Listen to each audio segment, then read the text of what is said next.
Welcome everyone to Swim or Sink. I was about to be like, what is it called again? SOS, as known by the players. Swim or Sink to us, I guess. Number 59. We're very close to that 60 mark. I am here joined to you tonight, with Fern. Hello, how are you doing? Doing great, sire. How are you doing today on this marvelous Wednesday? That is, well, we're already halfway through February. 2022 is already flying so fast, for at least for me. Yeah, I mean, like the past few years in the pandemic for me, just in general, have been going fast, and I feel like I'm just like aging like milk at this point. I spent more time in this pandemic playing Splatoon than I have outside of it, which is the crazy part, I think. Because it's been 5 years since I've joined comp Splatoon at this rate, basically. Getting close to that. And it makes me feel very, very old. So I'm very glad you brought attention to that, because now we're going into this cast making me feel real old. Uh, we are going to be looking at this first match tonight. It's going to be Black Magic versus Operation Paradox starting out tonight, which honestly, for me, this is a super, super strong match to be starting out the night on. Like I'm excited to see These are teams that I'm familiar with. Honestly, one thing I just realized, I don't know who won most of the Ludi seasons this season. Like, who won Div 2, won Div 1, who won Div X? Have they even finished those divisions? Because Operation Paradox was Division 2, and they Yes. were on the run for getting that W, but did that happen at the end of the day? I don't I know. They were in actually my pool in Division Two. I believe they did make it to playoffs, but as far as what they did in playoffs, I stopped paying attention after that because I didn't make it there myself. So I kind of was just like, Ludi, forget about it. But that's kind of where I'm standing right now with it. That's okay. No worries. We're gonna just be seeing a very already energetic match. Oh yeah. So Operation Paradox got fourth place. They lost on the bronze match, and there we still waiting on the Selk versus Dreamscape for Division Two Championship. So at least a little bit of that coming from the producers.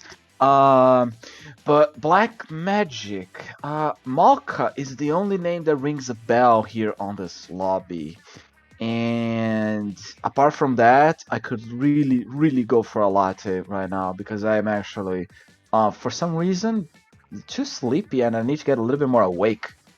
I find that the weather at this time of year kind of does that to me. Like whenever it's like cold out, I don't really want to leave my bed because it's warmer in there, and so then I end up oversleeping because of it, and it just becomes this vicious cycle. So I'm kind of with you there, where I'm just a little more tired in general. I find when I sleep more, I just am also more tired. So yeah, I could also use a latte. That would maybe be the case if I hadn't drank a lot of caffeine earlier today. But here we are. It's nighttime. We got to start off this tournament with a lot of energy, so I'm just gonna act like I just drank a coffee. But yeah, looking like our first map mode is actually gonna be Splat Zones on Humpback Hump Track here.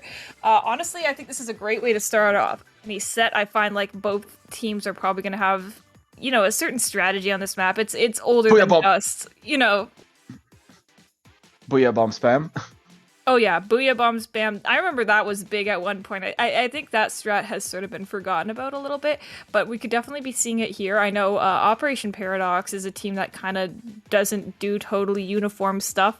If I can remember correctly, I just remember a whole lot of Stingrays, and then that's what drives me crazy when I'm playing them.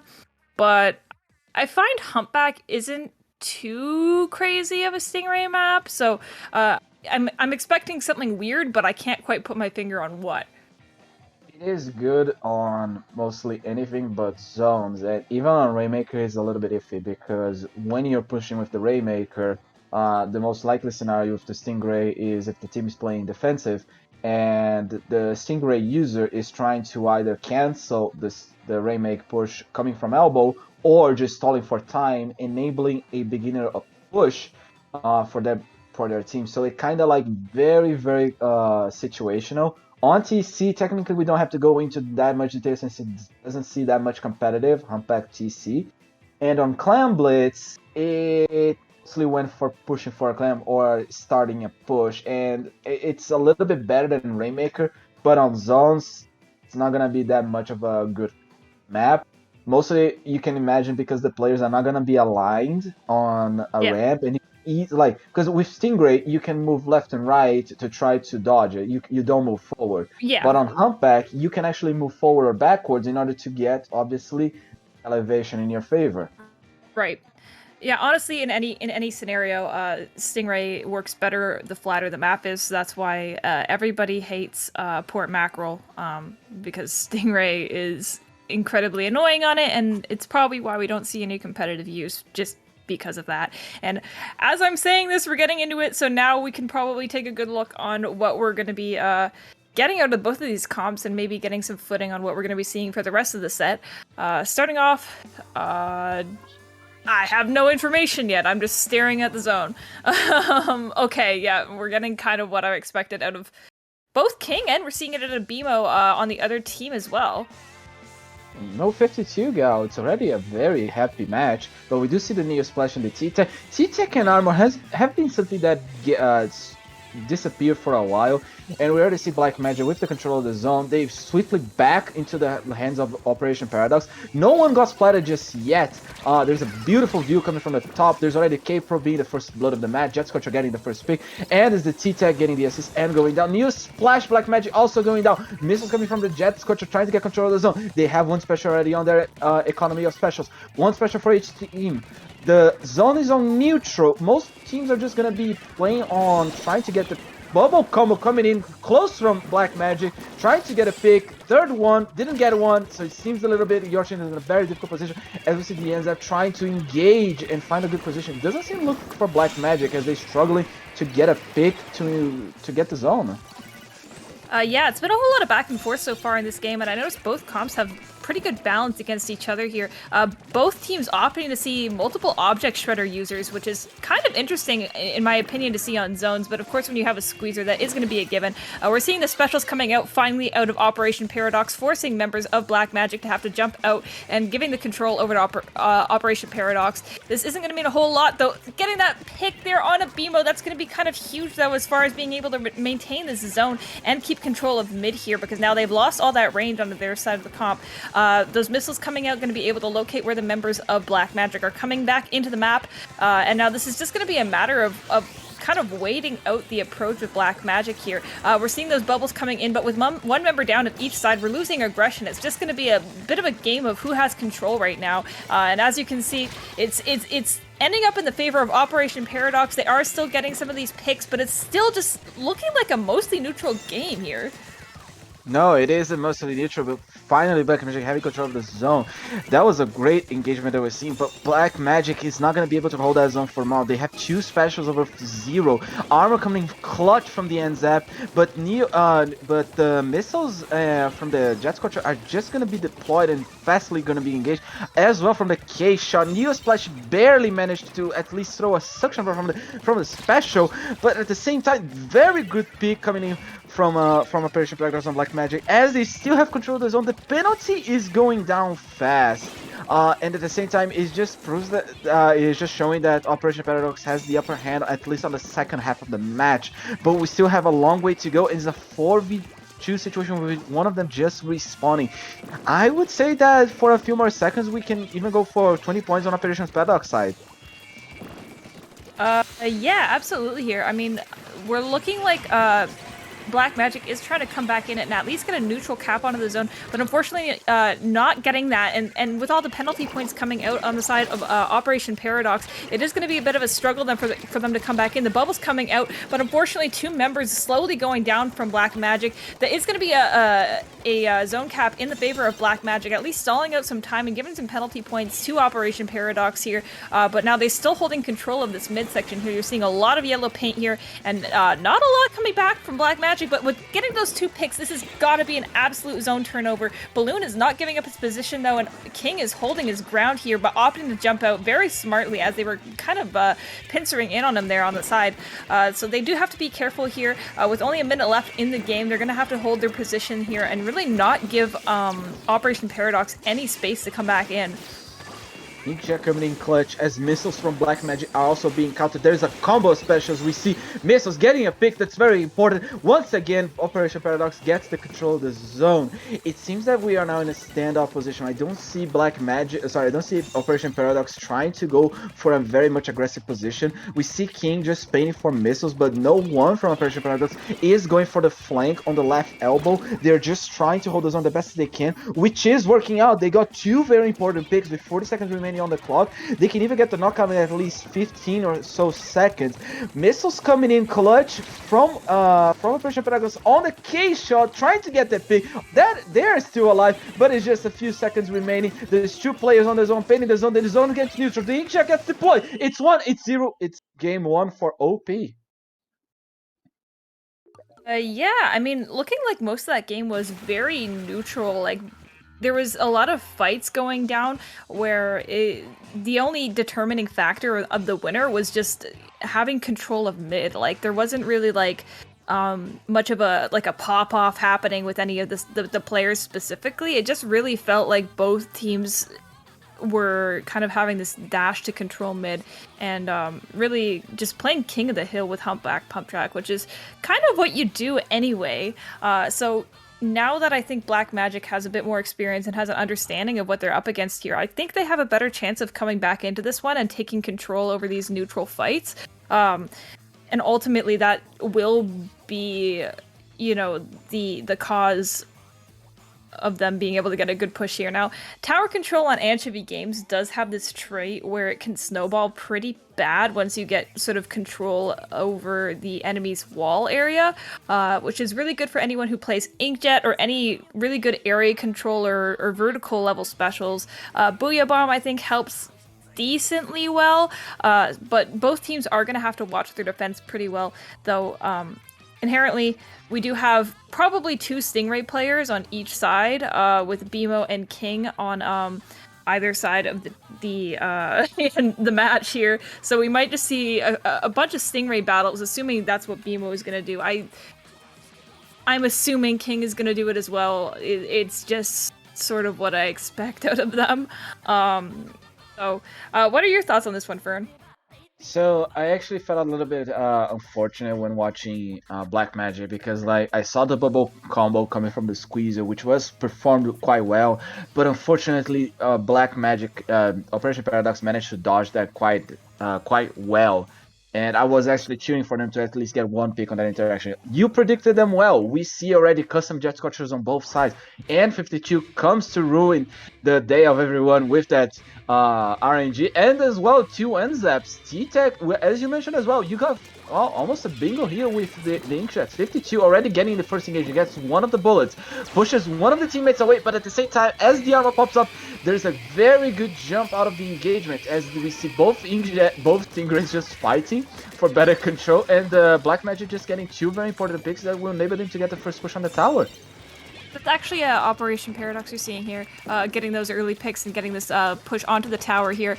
Does have that Stingray on standby here, ready to push this wall area, and they're getting very good control of this street, and it's allowing a very good head start for King to ride this tower here. Lorraine trying to get control of their fan back. They do see that the landing spot for that Inkjet, but they are going to be pushed back regardless by those Penta missiles, and that's going to take two members of Black Magic down, not really giving them a whole lot of space to breathe here, and this could be very bad if they allow this to continue. Operation Paradox finishes his Stingray. There are two down, one just respawned. That means one person is in mid. Sharky trying to get a pick on Black Magic. They have a lot of on the ground. They need to paint it and not get picked. I believe it was the K shot that was just... No, it was the T-Tech. And they have already a very considerable lead. The Booyah Bomb is being deployed by the 52 Gal. They tried to put it at least over the zones of the Clan Blitz basket. Armor coming in clutch, very good. With the K shot already deploying missiles. Gal having control of the wall, as you mentioned how important it is. But unfortunately the Jet Scorcher will push it away. They go for the low ground. They try to get a pick. Here comes the shooter trying to get the K shot. But unfortunately the K shot goes down to the 52. It is most likely going to be an engagement where they're going to be able to get the checkpoint if they manage to have someone on the tower. It doesn't seem to take a little bit of time to do that. Yeah, Lorraine has been doing a very good job so far of staying alive here. There's been a lot of risky situations here, and just being able to live through that is a really good testament to the strength of Lorraine's front lining here. Holding up that wall here and just covering the tower on this first checkpoint. Unfortunately, the tower riders are going to be going down, just leaving that Nautilus and that 52 gal who are going to opt into staying alive and just applying some neutral pressure over mid. Very good positioning here and playing very patiently. Unfortunately, that being said, the Nautilus did go down there, and the 52 is going to be jumping out. Very smart again, just not having anyone to fight with, so that they are going to have to jump out there. And looking like the Stingray on Black Magic did win that Stingray battle there. Sorry, never mind. It's the other way around. Lorraine is going to be taking this fight on the fan there, unfortunately losing that. Beamo's going to be coming back in, probably going to try and charge that Stingray to stop Operation Paradox from getting any additional points on that checkpoint there, as they are going to reach that pretty soon. With the Stingray ready to go, 1v1 Stingray for the third time, because you love to see it. We see so many people going down with just 2v2 with Lorraine in the 52. The NZAP goes down, and it's a wipe. Operation Paradox has the control of the second to last checkpoint. It's just one more to go. Can the Nautilus have a little bit more range? Can they find a point where they can push in and cancel their push? It's gonna go down. It's just the NZAP respawning, trying to get the higher ground, trying to avoid the jet missiles. It is just a little bit more points. Shooting from above from the high ground. Doesn't take the pick, and it's game 2 for Operation Paradox. Yeah, so that's going to be a very early set win for Operation Paradox. I believe in SOS we are going to play all 3. Correct me if I'm wrong. Do you know this, Fern? It's been a little while for me since I've had anything to do with SOS. I believe it is a...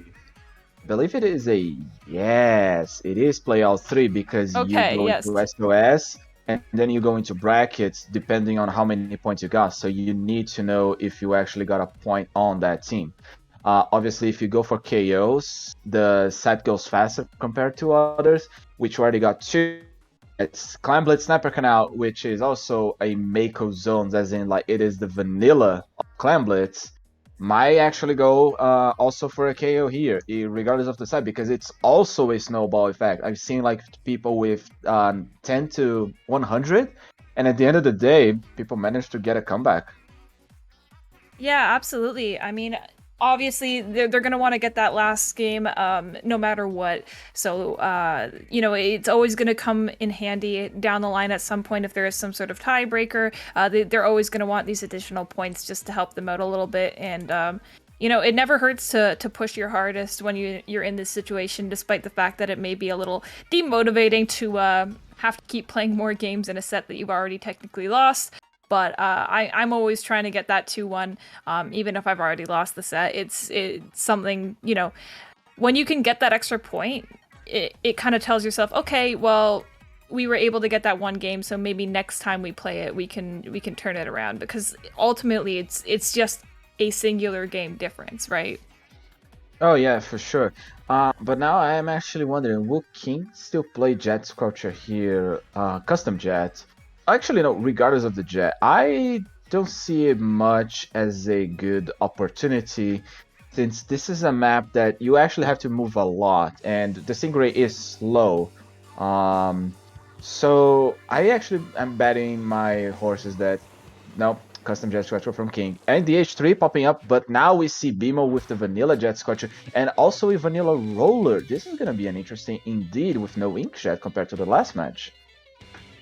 Yeah, I mean, I don't honestly find myself finding a lot of use out of Inkjet. I mean, I'm a support player, but I don't feel like my team goes for Inkjet a lot of the time on this map mode, just because of the fact that there's a lot of, usually people pull out backlines here. It's kind of a narrow map, so things are kind of easy to reach, and there's not a whole lot of vantage points when you're also playing aggressively for Inkjet to work out. So I totally understand that position. It's really only good defensively, and at that point I'd rather just have Tana missiles. So I'm not surprised by these picks at all. Lorraine holding on to 6 of these clams, getting close to being able to make a ball here. The T-Tech onto the side of Operation Paradox, kind of scaring them away, getting a 3-down situation on a Black Magic here. This is going to be a huge push. They had so many clams at the ready. Already about halfway down that points timer there, and they're grabbing even more. This could be really bad snowballing here for Black Magic if they're not able to clear out the members of Operation Paradox. It's a 2v2 right now, with members still kind of spawning back in, and it's just... you know, as long as members of Black Magic aren't wiping here, they're going to be able to time out that basket, which is absolutely what they did here. So now this is the point in the game where they're going to have to find some ground for themselves. So they do have that pity clam. They're going to want to be picking up some more and getting control of this mid area here.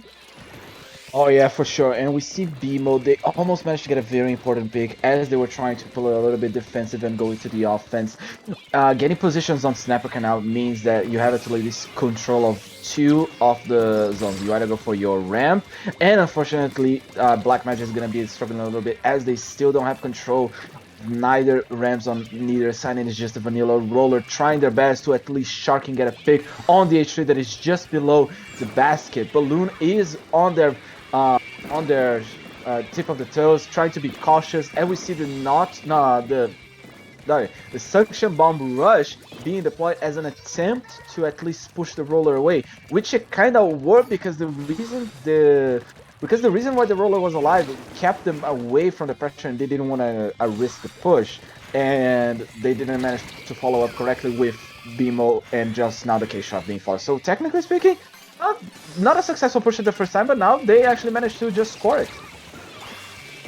Yeah, looking like they're going to add on any additional points if they can, possibly here. This could be very risky for them if they don't play this very well. It's only going to be King and CN left in mid, and so they're going to opt out and back out, which is a really good idea. You don't want to force it to get that power claim in, because if they wipe there, that's going to be automatic map control completely for Black Magic, and definitely a push if they're not able to clean up very well. So very smart of them to move back. Black Magic moves in, and 2 of them do go down here. The T-Tech is going to go down for Operation Paradox, as we see there in mid, and now it's just going to be a bit of a fight here that it is Black Magic's to win at this point. They do have enough clamps to start making a push here, but ultimately it's just going to come down to whether or not they can be alive long enough to force the hand of Operation Paradox here.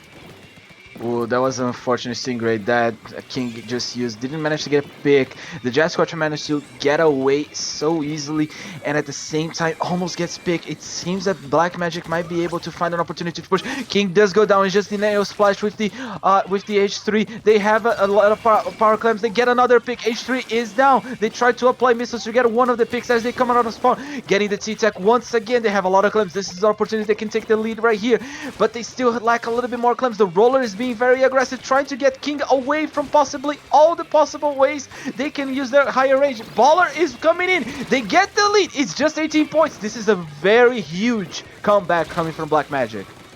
Yeah, BMO, they're staying under the basket. It's just going to be the NZAP left who's going to be running away here from CN. If CN is smart here, he's going to back off a little bit. He's going to be picking up some of these clams here, not diving too hard to get that pick, which is great. However, they are going to have to use their time wisely at this point. If they dive in too early and not be, ready for that, they're going to get punished automatically by Black Magic here. Looking like they're trying to start a push right away. They seem to be ready.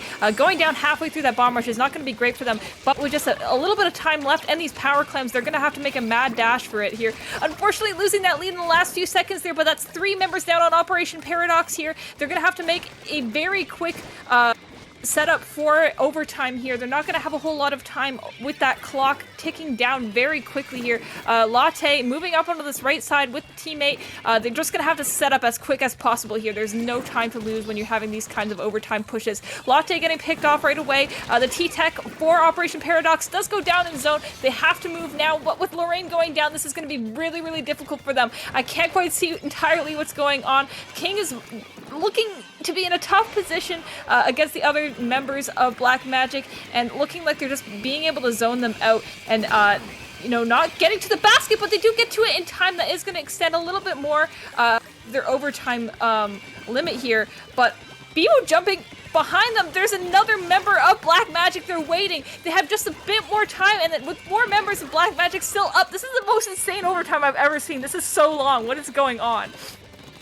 It is long, but they managed to get a little more close. Just a little bit, one more, and it's. Oh, I was. he was so close. I mean, that was. I have no idea how much they must be yelling in voice chat in those last 30 seconds of the game. That felt like a 6-minute game. Like that was on something else. Like I ran out of breath there. I'm not used to running out of breath while commentating these kinds of overtimes, but I just lost it there for a second because that just went on for so long. Just getting that clam into the basket at the very, very last second they had. Jeez. I don't even know where to start. No, you got a point. It caught us everyone by surprise. I am also speechless with the display we saw because you saw the targeting for just getting one person with the power clamp, and then they just end up jumping into someone else with the flanked. But unfortunate that the moment they threw the power clamp, there was like 19 points. They needed, I think, 11, so 4 clamps in order to win, but they only managed to throw 1, so they were so close, but they were just not enough with the small clamps after throw. I mean, like, as someone that just witnessed 2 power clamps being thrown overtime like that and barely managing to get the lead, I would say that match was literally worth at least praising Black Magic for their amazing display. It was just that the snowball effect on TC, Anchovy, and a little bit of a misfortune with some timing with the specials was a little bit what managed to get Black Magic not the dub on those the first two matches. Yeah, definitely. It felt like a lot of neutral game for both teams there and a lot of back and forth. I think definitely in the future, Black Magic has what it takes to sort of come through and take some games off of Operation Paradox. I don't actually know if they have some sort of history with each other, but I mean, you know, if I continue to commentate SOS more frequently after this, I will be looking out for those two and trying to see them you know, in further matches. Now, looking like we have a couple teams set up now for round 2, which you love to see it. Not a lot of downtime in this tournament since everything is a play all 3, so you can kind of assume when you have 6-minute long Clan Blitz games, you're probably going to have a match ready as soon as possible. So we have Wipeout Punks versus Sirius here. I'm not too familiar with these teams, actually. Do you know anything about these, Fern? I am also actually in the dark here. I am literally not Wipeout. But wait, Sirius actually I do remember because when watching a little bit of the some of the other tournaments, people were being like, "Why so serious?" Like as a joke. But it's been a while since I last saw them. Honestly, I think they even changed a little bit of the tag or some of the numbers. I don't recognize them. I recognize no, Boopy, I think. Because Boopy, I think, was on Sirius before, perhaps? And then I think left to join Suki, I think?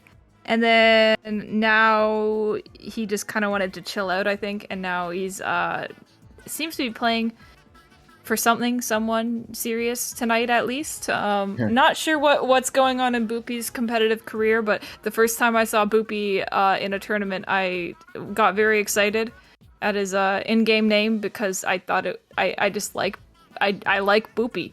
And so I kind of popped off and I immediately stanned Boopy for just having the name Boopy. Boop. Yeah, but you know, it's Boopy, all right. Everyone else, I will be looking out for. This is all new to me, so forgive me for not having a whole lot to say looking at these before the match starts. But of course, it is going to be Rainmaker on Sturgeon. An interesting game one.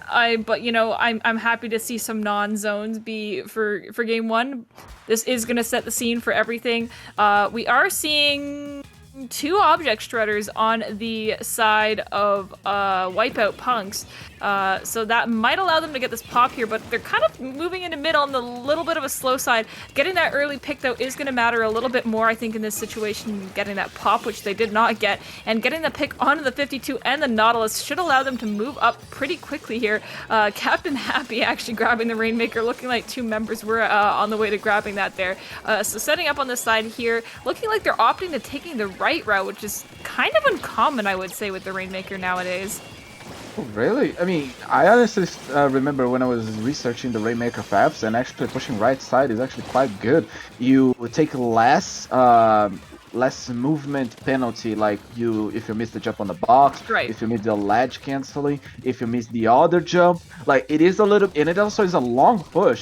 Going right side is actually quite beneficial. I think even Dude made a video, and also I remember someone else, maybe Wasm, was comparing the times of every possible push, and pushing from right side is actually not a bad idea. It's not bad. Coming in with the bubbles from the squeezer, Stan popping right, already getting 3. Popping the path for Sponge, pushing the path as the K-Shot tries their best, losing to the range, but a lot of burst bombs are being thrown, and they actually just decide to push on the left side.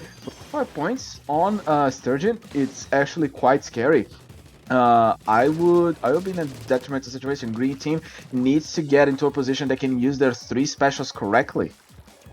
Yeah, ultimately, I feel like where you push on this map is totally dependent on what's going on in the game at that time. It really depends on how many members of the other team are up and where they are, at least for, how my team plays and what I see most commonly. We do see Prosper here moving up, getting some footing here and trying to get these picks on these members of Wipeout punks who are unfortunately armored, which is going to make it more of a 2 or a 3 hit kill with the Inkjet. Captain Happy going to be using that defensive Stingray to hopefully stop this Rainmaker. Not able to successfully stop it, as the Rainmaker is actually getting up onto this pathway all by themselves without any interference from the enemy team or their teammates. It's kind of a confusing situation when that happens. However, we are seeing more people kind of streaming into this area because of it. It's a bit of a reactionary push, I would say. And so now they look like they're going to be opting into going into the right. So long as they're able to dislodge this charger onto the side of Wipeout punks, they are actually going to be able to push this pretty far, I think. They managed to take out the charge. That means no Stingray to stop that. One person I think got just fall off the map, I believe. The Rainmaker trying to get the pick, Stan using a lot of swift movements, but unfortunately with 7 points remaining on the Rainmaker counter, I don't think even Captain Happy is paying attention to the Rainmaker, and why not? It's going to explode. When was the last time you saw a Rainmaker explosion in a tournament? In a tournament, sometimes my team likes to torture other teams for fun, and we just let the other Rainmaker pop instead of going after it. So it hasn't been that long, I think, but you had the lead at that point. Yes, absolutely. Okay. No, we don't just sit there, but yeah, I mean, sometimes when you play a little risky, it can backfire on you, so sometimes the thing to do is just let the Rainmaker explode on the other team. We are seeing Raven here getting some footing. Up on this top right here, just ready to defend. They do have that 25 push, which I don't think is extremely reliable on any game of Rainmaker, but on Sturgeon, I think you can win a game off of 25. It's not bad at all. So it really just depends on how well they're able to hold up defense, but they do have a Stingray, and they have a Squeezer as well on top of that. Like, they're going to be able to defend this just fine, I think. Oh yeah, and with the Squeezer already going for the defensive, protecting their team after Stingray by Rainmaker, that's a Wipeout punch, gets a wipe on Sirius. And Raven already taking the perfect positions for just canceling anything. Like this match, even though all matches are 5 minutes, this for me has been even like, I felt it was just 2 minutes. With 30 seconds remaining on the clock, Sirius needs at least one more good push in order to at least stop the Rainmaker. As we see, Captain Happy is not even going to attempt to push. They're just frolicking in the middle of jumping up and down and get picked by someone. The armor coming in clutch. This might be the opportunity for them to get the lead. Yeah, looking like they're gonna have to play this a little sneakily here. Raven just sitting in the mid. 2 members of Wipeout punks actually going down. They're giving time and footing to Sirius here. This is going to allow a couple members to get up here onto that spinner area. They're going to have to decide pretty quickly on where they want to push in. With Raven kind of coming in and trying to get the pick onto the Rainmaker by themselves, that is going to get punished by Sirius here. But with 42 seconds left, they need to decide quickly on where they can go. T-Tech already engaging the Sting Jack. T-Tech already using their Sting Jack to try to stop. We see Boppy right here trying to engage on the Charger. The Stingray is being used on a very non-optimal position. They can barely use a little bit of punishment on the Rainmaker, so he managed to get a little bit of a high ground, but it just goes back to mid as they try to push on the right side with the bubbles on the squeezers threatening. The bombs coming in clutch. They don't get the pictures. The Binoculars once again gets splattered. Another bomb gets set and it's shot. The Rainmaker is shot and Sirius will have to win the next 2 games in order to get a win on this set. Yeah, I mean, really good plays from Wipeout Punks starting there. I mean, they knew what they had to do to win. They got the lead. They kind of just held on to it there. It got kind of scary towards the end there where they had to get a little desperate trying to pick off that Rainmaker, but I think both teams sort of had to resort to sort of some desperation plays at the end, with one team kind of running out of time and just kind of scragglers, I would say, from Wipeout Punks going after the Rainmaker. You basically you have to play bodyguard when you're in that overtime situation with Rainmaker. You cannot leave it, without at least somebody sticking very close to the Rainmaker. With that slow shot time, you do just need an additional person nearby, allowing that Rainmaker to move and, always to stay alive, because the whole game depends on it on that point. And you saw both teams kind of having to deal with one at a time members of Wipeout Punks going after that Rainmaker to stop the game as soon as possible. So we are going to be moving into Splat Zones onto Inkblot Art Academy. I cannot talk tonight. Honestly, just a very paint heavy, very auto zone cappy type map. There is a lot of space to sort of move in on your opponent, but we don't really get into spawn camping territory like we do see on some other maps. So honestly, I think what we benefit from and what we see the most are just things that paint really well, because it is just a very turf control based map mode, I would say, in my opinion. I agree with you. That is basically what I see when I see Inkblot Academy. It's a point that most of the specials are in terms of zones. I don't think I remember seeing an Inkjet on zones. Been a long time, because people were using the new splash, the K52, the K shot, the NZAP, and even the bubbles from the squeezer actually paints more than the Nautilus. So why use the Inkjet? You can actually use the bubbles instead. And as we said, we see a double K shot Junior T-Tech. Yeah, I mean, we're also seeing those bubbles coming out. Raphael going down very quickly, unfortunately. That's going to allow members of Sirius to come in very quickly here. Captain Happy just going to have to back up a little bit, charge up some special here. Members of Sirius seem to be going down pretty quickly, so they are going to have to play this very carefully at the beginning there. That suction bomb on the bottom of that mushroom, that is going to be so unfortunate here. They are really struggling to get some footing at this beginning of the game here, and that's just allowing them to really just paint up the entire middle of the map. So this is looking very good for Sirius just as the beginning of the game is going. Wipeout Punks here are going to have to really throw everything at the zone in order to even to get a neutral here, as we're seeing. With the Inkjet being deployed from the side of Wipeout Punks, they unfortunately are in a situation they don't manage to get at least one moment of man advantage or squid advantage. It's a 3v1, just the Charger once again going to their attic, trying to get a defensive position, and Solve as the junior and the support player trying to get another round of armor for their teammates. Very good jump, trying to get out of danger, and the bomb rush coming in clutch as Solve is using that turf in order to get another armor to immediately pop, as they also have a Booyah Bomb to deal with. That is indeed a very coordination of specials. With 14 seconds remaining on the clock, this seems a game for Sirius. Yeah, 2 of their painters did just go down there towards the end of the game, and with the junior not even being up, that's going to be quite the struggle bus to even get the zone in neutral at that point, not without some instant cap specials. So Sirius doing very good with their aggressive comps. When you're seeing weapons like K-Shot coming out in masses, that can be very threatening, as it's very all-around weapon. It does basically everything. It's getting a lot of tendon missiles, it's doing it very fast, and on top of tendon missiles just being a very great aggressive special and forcing the hand of the opponent to sort of move and reposition, it also paints the ground. So not only are you getting the positioning of your opponent, it's also getting you control of the map. It makes Tenta Missiles just one of the best special weapons in the entire game, and it did work out really, really well for Sirius there. They were just absolutely controlling the entirety of the Art Academy. So ultimately here, tower control on Manta Maria is going to be the deciding factor on who takes this set as the sole winner here. What do you think, Fern?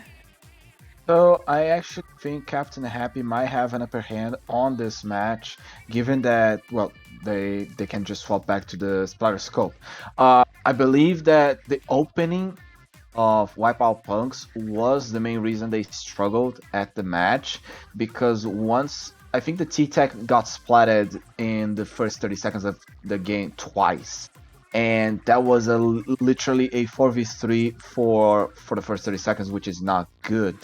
And that put them in a very difficult situation where they barely managed to get the zone. But here on TC, since the objective it has to move, they might have an upper hand with specials and the aggression of the Inkjet and the armor combo.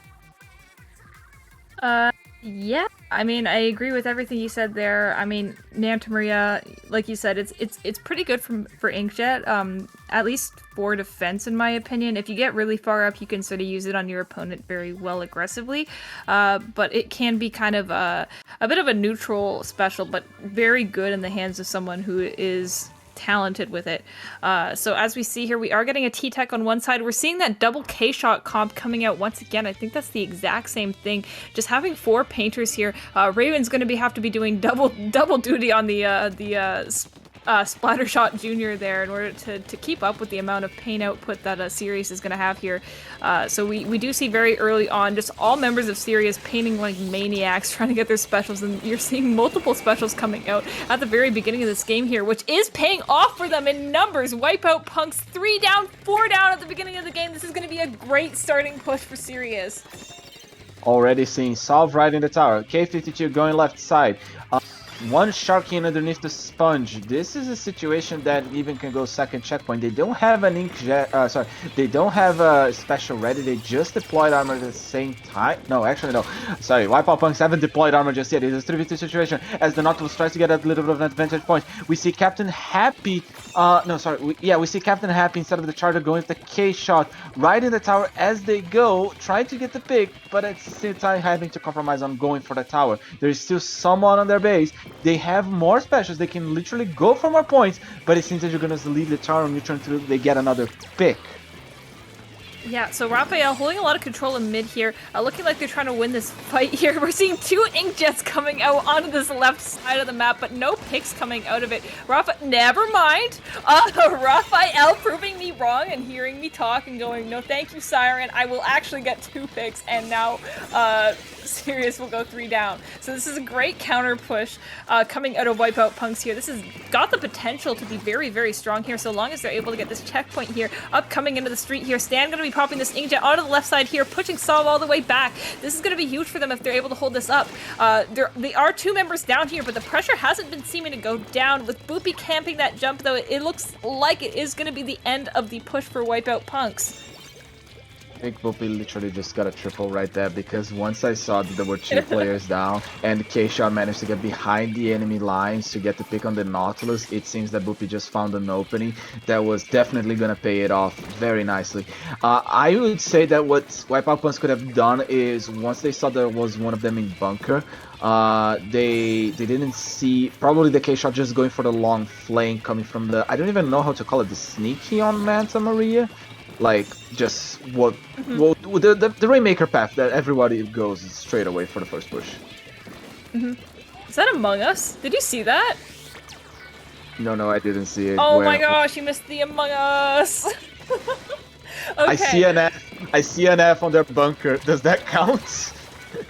Maybe. Okay, an enough of the Among Us. We are seeing 3 members of Wipeout Punks going down, so this does give Sirius a chance to extend their lead. They don't have another checkpoint to deal with in the street here. It's only that final checkpoint on the ground there. So Wipeout Punks has to play this extremely carefully here. They cannot go down, otherwise this is game for them. Getting down to 30 is going to be huge, though. Prosper here holding this position well on the street, but with 2 members down, that's not going to be much of a tower push here. Never mind, there is someone still on the tower. I'm not understanding how they were able to stay there for that long, getting all the way down to 17. That can be a little disheartening on Manta Maria, I'll tell you from personal experience. Raven here is going to be moving back into mid, getting all this paint coverage that's going to allow them to have that ink armor at the ready. So they're watching behind them, looking like they almost have a bit of a flanker here. Just getting all this positioning that they can. Raven opting to get off of the tower here just to help their teammates getting some ground, some turf, so they're able to set up for a push here.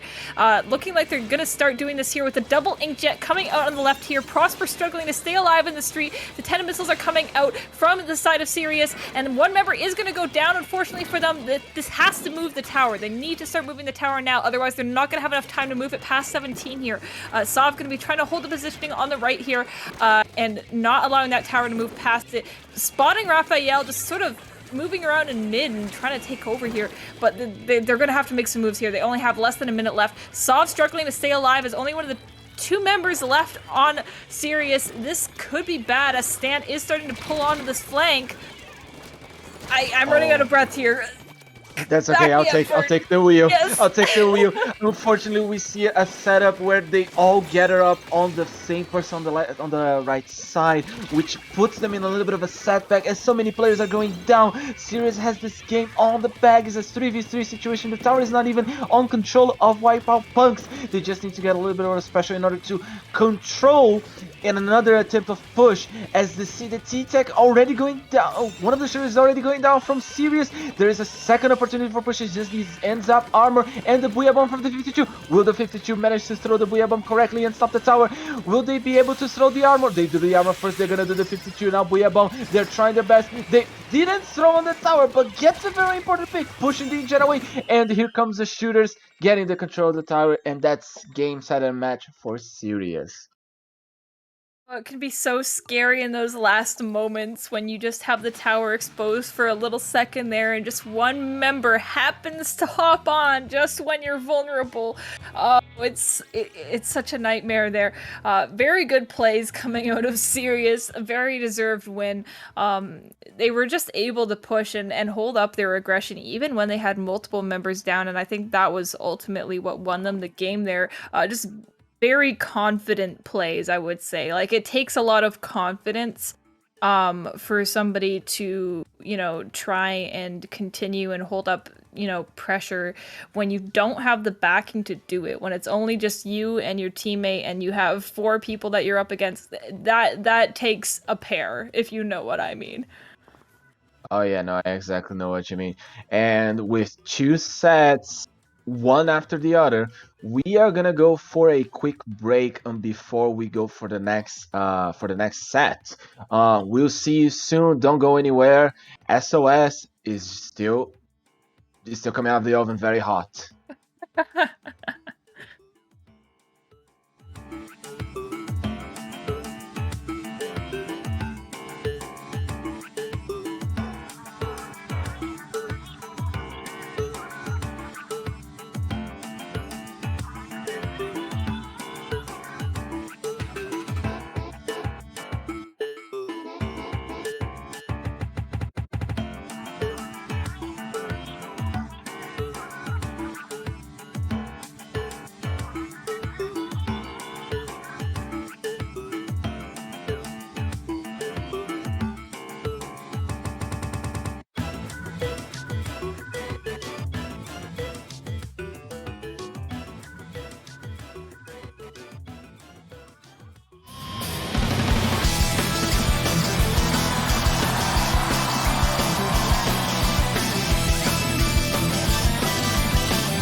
Welcome back to SOS number 59. I am still Siren, and that is still Fern. We're still here. I'm so sorry about that. We are going to be coming back to Nice Smiley Face versus Aim for the Knees.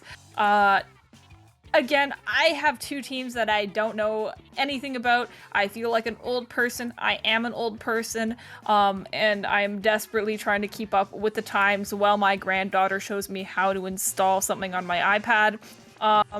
We are seeing these rosters here, and I could not be more confused looking at Nice Smiley Faces because I just see a bunch of Zalgo and symbols, and I really feel old now. What about you, Fern? You feeling a little more young? No, I'm 26 and I pay taxes. Well, at least that's what the IRS thinks. I do recognize pariahs. I do believe that they are playing a K-shot for sure. Arwin, I also think it's a shooter. It's been a while. You have to take in consideration. I've been playing less Splatoon over the last months because obviously when you are grown up, what do? You get a job and you get money so you can buy products that are shown on Nintendo's Direct. Like that's the circle of life. There's no denying that. And so I kind of was just doing commentary and not following up many on the competitive players, joining the +3 and +2 servers. I mostly be just following up on cute little drawings about the Squid Sisters that you should actually always check it out because it's always fun to see them. Yep, give me something to do. And also Aim for the Knees. Well, technically speaking, it is true. There is no headshot of this game, so it kind of works. Yeah. Yeah. I mean, I recognize pariahs, but I don't really recognize them as like a player, to be honest. Most of the time I just find them lurking in streams and then going, who's on the mic, and then going, and then that's all I hear from. So I don't know too much about pariahs as a player, but I'm looking to see what they pull out the first time I get to see them play, so that's cool. Fresh, I think I know. The text in Japanese right after Fresh's name is just Miku, and then a smiley face, which makes me happy because I do love me some Miku if it's Hatsune kind. I don't know what else to really say here. Of course, that is the Sky from the IPL casting team. I have been told about 20 times before we went live. So, you know, we are seeing familiar faces, but as far as playing goes, I know nothing. Actually, let's do something that we both know to talk just before we can start, because Clan Blitz Mako, it's kind of like a standard. We go for very aggression. It's similar to zones, but you just honestly have to do something after taking control of mid. But I never grew up watching Hatsune Miku, so I have no idea like what it had. I know how she looks, but I'm just like, okay, but what does she do? Except Welcome for just to my religion. It's basically just a software that can simulate voice, but you know, people tend to imprint sort of a character onto her, so obviously that leads to people just loving her because they can make her to be whatever you want, and you know, it's a great thing. Clan Blitz Mako Mart, back onto the subject at hand. thing. It is one of those map modes where you know, it's very punishable if you kind of mess up a lot, since it's just so short. You can get to the basket very quickly.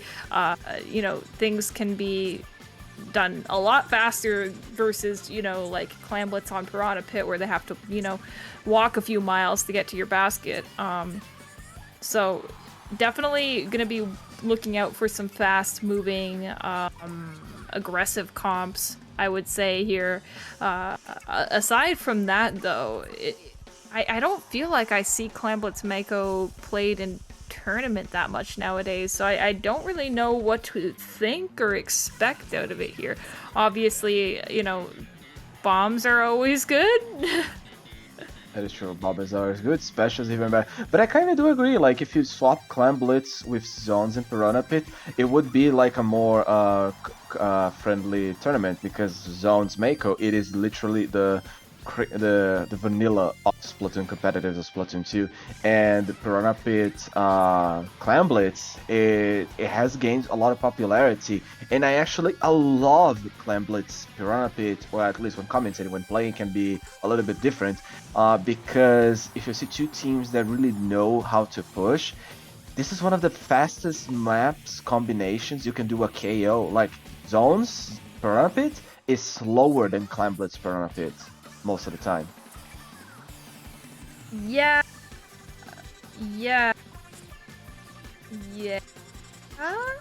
Yes.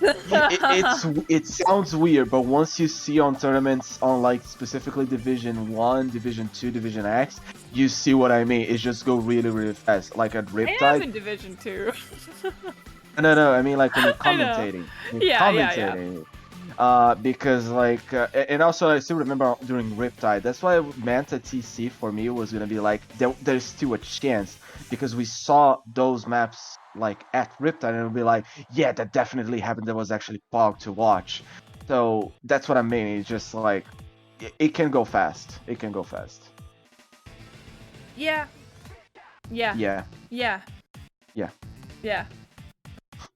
I'm just like sitting here waiting for this game to start. Where are you, Sky? I thought you were supposed to be a TO. Things are supposed to go faster. Oh, but there's still an A. Oh, that's true. There's the TO buff, and then there's the debuff of being an A, so you can't get into the lobby very fast because that's not very NA of you.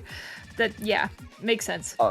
Also, speaking of something that people should do like better, as in join lobbies faster for obviously patient of your teammates, always remember to have a sendu.inc for commentary. There is a friend of mine who loves reading about people's sendu.inc, and she's pleading for people to create their sendu.inc for their teams. Just a little bit call out before we start this match. It was just a little bit more people. Don't worry, we promise there is a team underneath the curtains waiting to start the match. It's just it takes so long. Yeah. I mean, you gotta restart the game. I wouldn't want any sus names in the lobby. I mean, I love Among Us, but don't want anything too sus when I'm commentating. So I think somebody had just ended up messing up their in-game. But looking like we're actually going to be able to start the game now, finally. I'm so excited. Can't you hear how excited I am? I am. I can actually hear and I can feel the excitement, and I do think it'd be a little bit more latte. With already green colors versus purple color. I love this color combination because I actually love green. Triswasher coming in for the fillet for the first time with the cancel Google. Oh, Leaf! We're seeing. I don't know if that person was in the lobby before, but it's cool. I think I've seen them on Twitter before. So we are seeing that Nautilus coming out from the side of Sky's team. I forgot for a second. Well, the 1 second when the overlay wasn't there, from Nice's side, looking like it is going to be a pickup here. And after all, because now I'm noticing that it's a bit of a jumble of people. Fresh here, looking like they're about to make a power clam. Moving back here just to stay alive, able to pick that up here. Though, that being said, 2 members of Nice have gone down here, so Aim for the Knees did exactly that and got them in the knees. And now they're going to be moving up here, just having barely enough to start a push, and that's going to slow them down, unfortunately, here. I don't know if they're actually going to be able to get any sort of points off of what they've done so far, just because of that. And now Spinda is trying to get this aggressive positioning up and just allowing some time for the rest of their teammates to sort of move up and, you know, get control, get objective ready, and looking like they're succeeding in doing so. With Spinda trading, very important pick on the left side. It gives Aim for the Knees a little bit more room to breathe. They're trying to find a place to push. The first minutes was a little bit stale. They managed to get very important picks, but nothing was nothing was done from neither of the teams because of how many players have been going down. K-Shot getting the power clam, unfortunately losing out of the small power clams, just throwing back and forth. I don't want this, you take this, and just throw them on their knees. Elder getting a very important pick and already taking one of the persons holding the clam blitz basket. They managed to throw and score the first 20 points of the game, going for even more and more small clams. The Tri-Slosher Spinda gets picked by the Ink, a very good teammate. Awareness coming from right here. Leaf survives just to find the suction bomb behind them, and that's gonna be the end of the push for Nice. Like how you said that. I really wish I could replicate that. I'll try it next time I say nice. Perius moving up here, gonna be probably getting this lead here for Aim for the Knees, but it is kind of stalling a little bit, looking like at most it's going to be a tie, and with 3 members going down immediately. I really thought that was going to be a lead switch over for Aim for the Knees. Nice, going to be moving up here into the mid area, getting a lot of this control here, and getting the pick as a bit of a bonus on a Spinda there. Squiddy going to be coming back in, trying to clean that up, is able to get that Tri-Slosher, so I guess it is an eye for an eye in that situation. So Squiddy is going to be holding control of this stack with their teammate here. Both of them just holding control of this left area here, which is great. Doesn't allow for any sneaky pushes in from Nice, which is amazing. It is a lot of fighting going down here, but that is going to be a switch in favor for Nice, and they are going to extend their lead here. You're making me laugh every time you say it. I'm so sorry. Like, I've tried to replicate a specific character that I don't think I should say who it is. That's nice. But it's already just one small climb, they can finish it off, and that's gonna be end of game. And that was a nice push, a very nice push at the end of the game from Nice. And Aim for the Knees will have to aim a little bit higher, maybe in order to get the picks necessary for them to get the victory. Also, Leaf right here with a nice JP drip with run speed on their run speed, the Emperor jacket. I barely managed to see that. Also flexing on the JP account too. Sorry, I am a little bit too passionate when it comes to exclusive gear on Splatoon 2. So you have to excuse me a little bit on that side. Let's go for the Rainmaker Starfish and tell me a little bit about what do you think it could happen? I mean, I feel like every time I see Rainmaker Starfish, it's both teams just getting a mad dash to get that beginning rush. I find like a lot of the times teams will rely on that opening push and pop subsequently to move up. Because when both teams are throwing everything into it, it's basically you're in a ride or die situation there where you're going all in and you're gonna maybe go down and all die at the very beginning of the game there. And obviously both teams want that pop to go in their favor.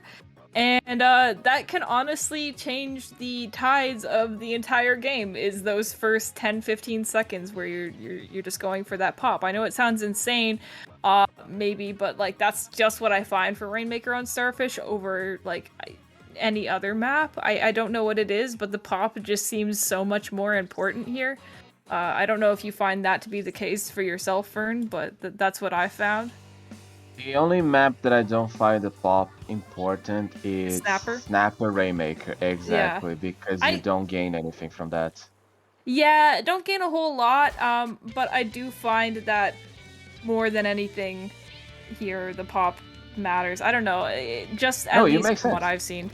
Yeah, so we are seeing Fresh going to be the first member of Nice to come in.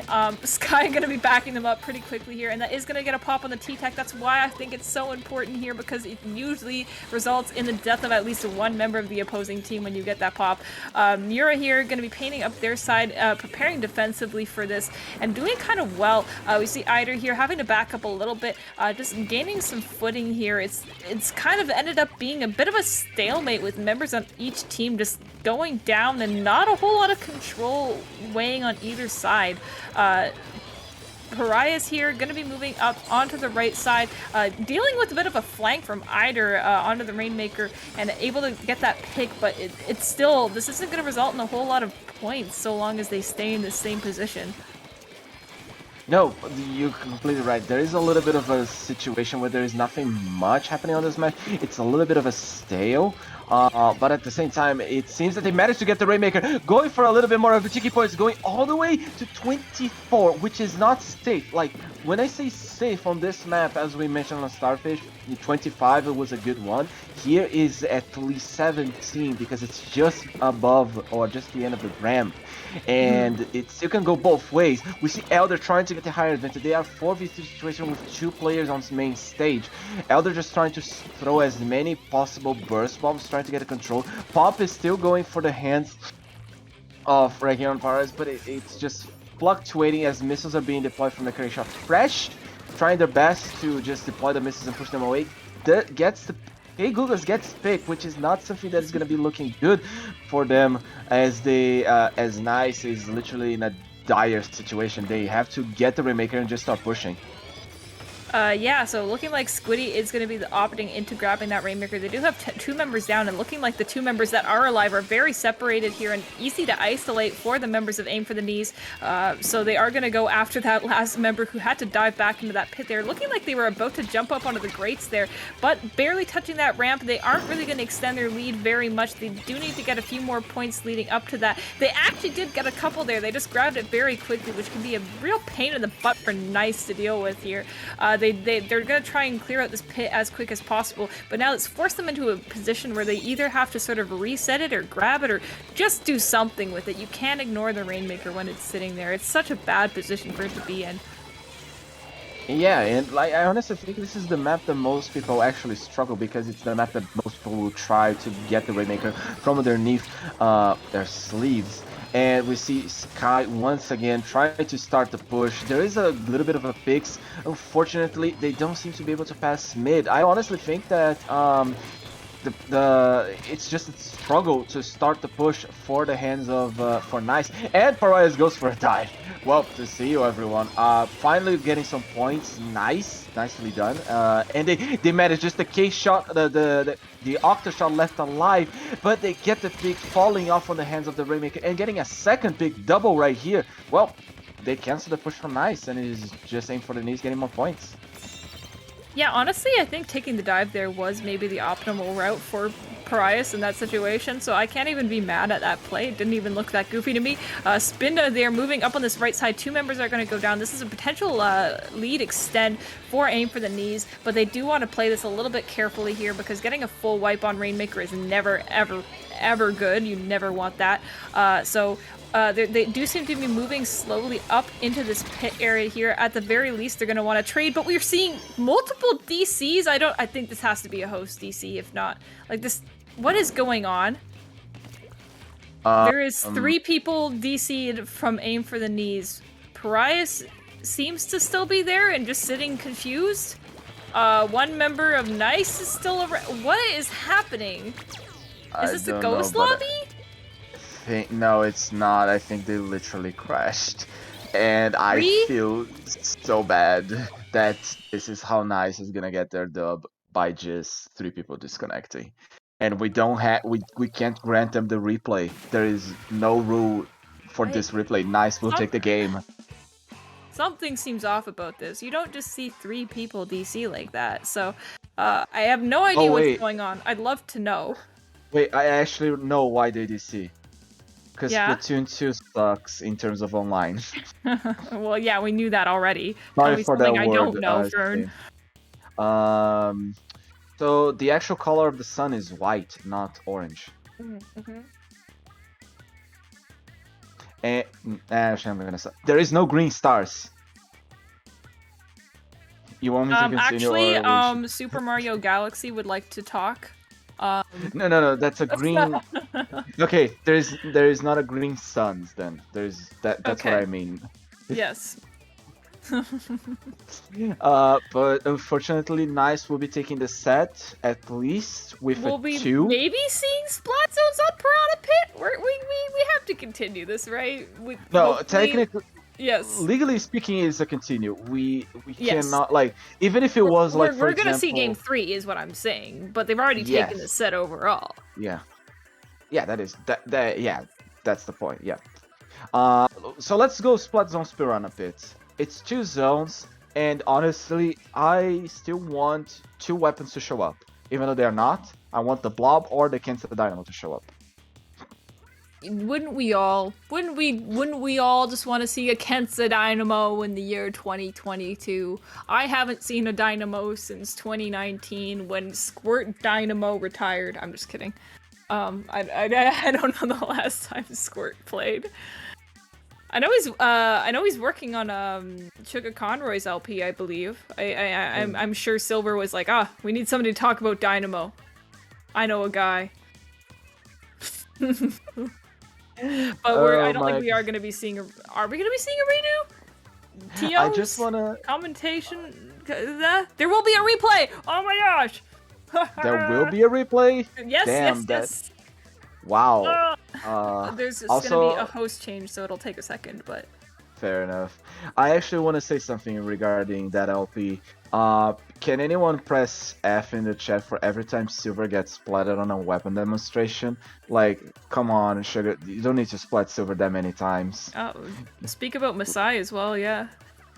And okay, so this is a once exception. I honestly think if this happened outside of stream, it would never be granted, and all the TOs would be like going in flames because of that. No. We have cool people at IPL. I'm not gonna name names, but I think IPL has a lot fairer replays than some other things I've seen in the past, but no, that's the thing. The replay is just like if either team managed to push past 40 points or two.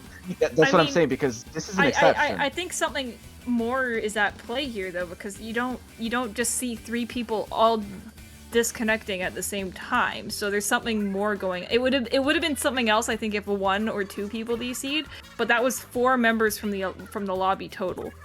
So I don't think it's in the hands of one person's internet service provider. I think there's chances for people to win 3v3s or 3v4s or whatever, if you're able to hold that up. I saw a 2v4 already being won, but it's Sophie, so it doesn't but count. I think in this sort of situation where we're seeing such weirdness happen, I think the option was for them to make that ruling, and I agree with it. And after all, it is Rainmaker. We might not go overtime because of it. Like, there's still a chance that we will, but it's Rainmaker, so we do have the chance as well for this to go pretty quick. Just a little. Give me a little bit of help before we start. Oh yeah, also everyone needs to play the same matches, so just press A. There is literally nothing else you have to do. We only saw Rainmaker after the second set. We didn't see Rainmaker on the first set, right? I don't believe so, no. We played every mode but Rainmaker. No, we saw Rainmaker on Sturgeon Shipyard. Yeah, and that was the second set though. Oh yeah, okay, makes sense. Well, attempt number 2. Let's see if they learn a little bit and they manage to get a little bit of a different points from what we just saw at the beginning of the first match. We see no difference in terms of combos. We see the object shredder on the K-shot, drop roller still on the Nautilus, and just in general on the shooters on the enemy team. The mini is a very good shot, but then already going for the down, aim for the knees is already seems to be repeating the same. The missiles being put on all 3. The Rainmaker was already picked before even the 4:30 seconds match, which is an improvement. Sky with the control, already deployed its armor. They see someone going from underneath. They try to use the fall of damage in areas, but still gets almost shot by someone that was just falling in. It's just Octa shot left. They managed to almost get around Spinda, but Sky managed to go to 22. I'm sensing a deja vu. Yeah, we're seeing the number 22 once again, moving all the way up to 17 this time. That's very good. That's borderline safe, I would say. So it's really up to aim for the knees at this point and just how they reapproach this. Spinda here, unfortunately, getting picked off. This could actually be just another push again for Nice, and they're definitely going to opt to be picking that up. No matter what, when you have a good lead like that, you always want the Rainmaker to be on the enemy's side. It's always good to get that distance. You never want them to have to travel only half the map. You want them to go the distance. So very good on Sky to be diving that Rainmaker as far as possible here. Not even necessarily going for additional points in that kind of situation. Yeah, going for points as you mentioned, great for the distance. We're literally quoting Hercules from Disney right here, and I find it adorable because I really love that movie. I'm just trying to remember the song right now, but I'm gonna spare the viewers from my horrible singing. Uh, with the Rainmaker still, after 2 minutes of match, still on the hands of the enemy base of aim for the knees. Nice will most likely just get even more points. Actually, I just realized something. It is Nice got this lead, but on the previous match, it was aim for the knees that managed to push all the way. So we see a reverse in terms of push. Yeah, I noticed that as well. So maybe we'll be seeing a push like that again if they're able to replicate it. With But two specials already on the side of Nice, they have the Rainmaker in mid. That's already halfway there. As they try to stop anyone from pushing, there's already so many people on their base, and they're trying their best to cancel. And it seems there's just gonna be another opportunity for them to push even further than 17. Missiles being deployed. They're so close to getting the Rainmaker to the totem, but unfortunately they will get picked. Elder is just sharking now at the totem, trying to get a little bit more picks. Gets one, but gets picked instead by the shooter. yeah, it seems like a lot of pressure is being applied to aim for the knees here, but we're only really halfway through the game so far, so they do have a lot of time to play cleanup here. Sky has gone down for Nice, but they are respawning right away. Pariah's here struggling to hold some paint on their side of the map while Leaf just aggressively paints, knows exactly where Pariahs is hiding, and is just able to pre-fire and force the hand of Pariahs. They're gonna have to be forced to back up once again. That Rainmaker is not getting a whole lot of attention, sitting very lonely in mid, with no one really thinking to pick that up at the moment. Nice going 2 down. This might be the chance for Aim for the Knees to start getting some footing in this game. With a little bit of 1 minute and 20 seconds remaining on the clock, Aim for the Knees is in a very dire situation. They managed to get the pick on the Kansas Gugas with 3 people already going, but at the same time, it's not in terms of a very important pick since it doesn't change much of the scenario. They still have the Rainmaker in mid. They don't have any advantage position to push in. As we see, finally, Pariah at least attempting to push, and the missiles from someone else will be going to get that pick. So Aim for the Knees is just 1 minute away from just 1/5 of the path that Nice managed to get on them. Yeah, we're slowly making progress here, as you're saying. Getting into this pit area is where it's going to sort of be a make or break situation here. Fresh is going to be forced sort of into popping these missiles here, getting the double out of it though, getting spinned, I believe, with the missile and picking off Mura and Scooty. That is going to be a 3-man trade where Price is trying to clean up a little bit, has to clutch this out for Aim for the Knees with only about 20 seconds left on the clock. This is go time. They have no time to mess up at this point now. Seconds remaining. There is a jump coming in from their snipe. They try to apply a little bit of pressure on the points. So 10 seconds remaining. There's still a 4v6 situation. The Rainmaker shield has been popped. They try to pop the missiles on 4 players. There is agglomeration of them happening in mid. So that's most likely going to happen. A more path for the Rainmaker to go from the right side. But unfortunately, they didn't pick the Rainmaker because there was no overtime guarantee for them. That's very unfortunate. I think there must have been some sort of, a bit of a debate going on in a comms chat there on who was going to pick that up and just, is it going to be me? Like, I need to move up, I need to be aggressive. But when you have sort of a comp where everyone is aggressive, somebody has to be sort of designated to do that. And maybe they just weren't able to do that in that moment there. Just sort of unfortunately foiling that plan a little bit there. In that moment, you do need to make some desperate and difficult decisions. And I guess that just did not, end well for Aim for the Knees in that moment. So we are finally going to be able to get into game 3 here very swiftly. Congratulations to Nice on winning the set so far, but I'm looking to see a comeback hopefully from Aim for the Knees. Well, at least the last game they can actually, I still think they can do it. The Rainmaker is like, okay, I like using the Rainmaker, and I think you will actually enjoy a little bit of using the Rainmaker since you most likely some of the times have to pick it up almost always, right? So Rainmaker is up to debate, is like the best competitive mode in terms, like I'm saying competitive because it's different from solo queue. Rainmaker in solo queue, Actually, no. Clan Blitz in competitive is much better than Clan Blitz in solo. And Rainmaker is kind of follows the same logic. It's better in solo queue and a little bit hard sometimes on competitive since you have communications and all. But zones is just everybody loves zones, so it might be an opportunity for Aim for the Knees to get at least one dub on this set. Absolutely. So just waiting on this lobby to start up here. Both teams are, I'm sure, excited to get this game going, whether it's just to get the set over with or whether it's, you know, legitimate excitement. At this rate, you know, you never really know. I'm actually not sure what to expect here. So far, we've been seeing a lot of sort of Nautilus kind of mini heavy picks out of Leaf so far, which I do believe that is what they mean in general from what I've seen, I think, on social media. So we can expect that. And it's not your day, Fern, because no one's playing Kensa Dynamo or Blob. So boo for you.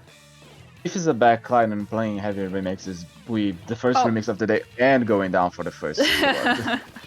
First ink actually because it's Splatoon. Yes. Pariah's here going to be moving up onto that right side here. Getting these very early points in this game is kind of inconsequential in the long run, I would say. Ultimately, it's just going to be based on who's able to hold it longest in the beginning here and get these very early picks to gain overall ground on the map. And looking like they're doing it pretty well so far for Aim for the Knees. It's just a matter of if they're able to hold that up. Leaf getting that great kill on a Spinda, not quite even getting the trade off of the other member of Nice coming back in to clean this up. With a very control of the zone, 32 points already on the hands of Aim for the Knees. This seems to be an opportunity. This seems to be a match that we're going to be seeing for the Knees at least excel. They are in a 4v2 situation. They are going to lose control of the zone and get a little bit of a penalty.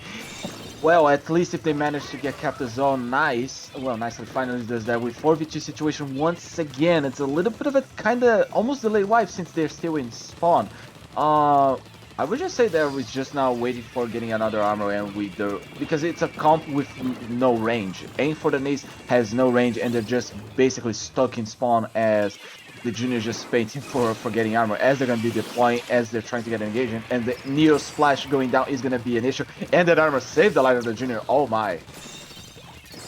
Yeah, looking like they're able to hold on very well here. Squiddy unfortunately being forced to jump out there with these 10 missiles, and probably a good idea anyway with two members of Aim for the Knees being down at the moment. They do have to start making some moves quickly, and with only one special on deck right now, that is going to be difficult, especially with your main painting weapon going down. This is a bit of a scary nightmare, I would say, for Aim for the Knees at this point in the game. They just have to be desperately painting A zone to get some sort of neutral. 12 points remaining. Nice. Has this game so close to being a 3-0. The Booyah Bomb from Aim for the Knees doesn't manage to success. Murray took a little bit of latitude to deploy the armor. They managed to neutralize the zone. They are so close to applying the penalty, but Aim for the Knees is not being able to. They finally managed to apply 69 points. Nice. Points of penalty to Nice. And it gives them a little bit more room to breathe since they are not on. They're 68 points and not 69. Well, we can't always have nice things. Well, we can't have nice things because we have nice in the lobby, Fern. We have 4 nice things. We have nice leaf. We have nice fresh. We have a lot of nice here. With 2 minutes left, though, they do have a lot of penalty to be burning through here. This is indeed a very difficult situation for Aim for the Knees. I don't know what to recommend. They are on a situation that they always have this one last quit on advantage. But wait, they managed to get a very important picks. They managed to get maybe control of underneath their drop. It's just the Neo Splash using Bomb Rush and using the wall against that 52 gal. Pariahs will be going down. And it will seem that a penalty is still not being applied for Aim for the Knees, as Spinda was just trying to, as best as they possibly can, to get the pick. And they managed to get someone that was just trying to sneak around them. 57 points and counting.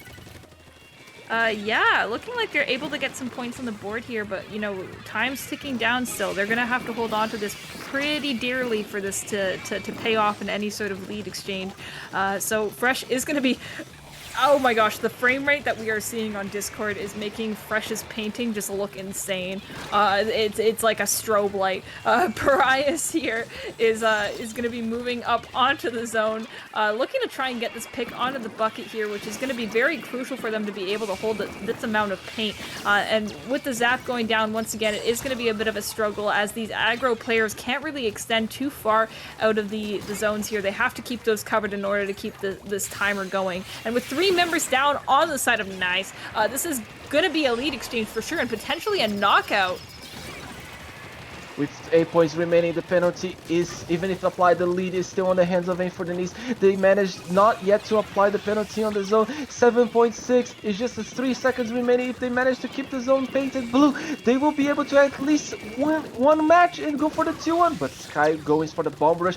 They don't manage to apply the penalty, and it's just a struggle. But it's now the Neo Sploosh using their bomb rush. They don't need to capitalize it. They just need to hold it on neutral. They have the lead 2 points. It's a lot of points that we need to go. Heavy going down. It's Spinder going for suction bomb rushes, but it's a 2v1 situation happening on the left, but didn't paint the zone, and that's gonna be end of last game of set number 3 with Aim for the Knees going for the first dub.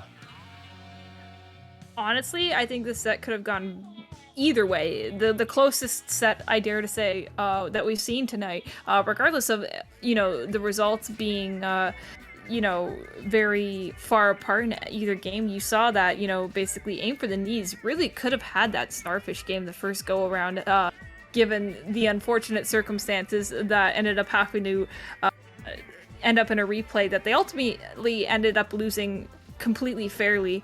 But do you know what time it is, Fern? It is time for making announcements. Yes, we do have an ad to advertise to you folks watching the stream. Don't mute for this part. I'm talking to you. Listen to me.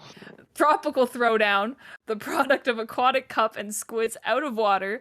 They pushed back their original date and they're having their first tournament on February 18th, 2022 at 8 p.m. Eastern Time. That's the same time SOS starts for all you people who are not Eastern Time. That's 2 days from now, so set your clock, set your calendars, set your timers for 48 hours from now. A double elimination format with a redemption bracket. Fully broadcasted tournament awaits you. You can learn more information at their Discord server, which is just discord.io/tropical throwdown. That's very easy to find. Oh, it is indeed very easy to find. And with that, I believe we're going for the next hour. We're going for a quick break. Yes. So we'll see you later for round 4? Round 4, I think. No, I think we're already going for the next, because it's just, there's not so many teams, so anyway, it's just literally going for the actual single elimination part of the tourney. Yes. Okay, bracket time. We have to do a bracket together, so that's cool. So we'll see you then.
Welcome back for the first round of single elimination of the gray-white bracket.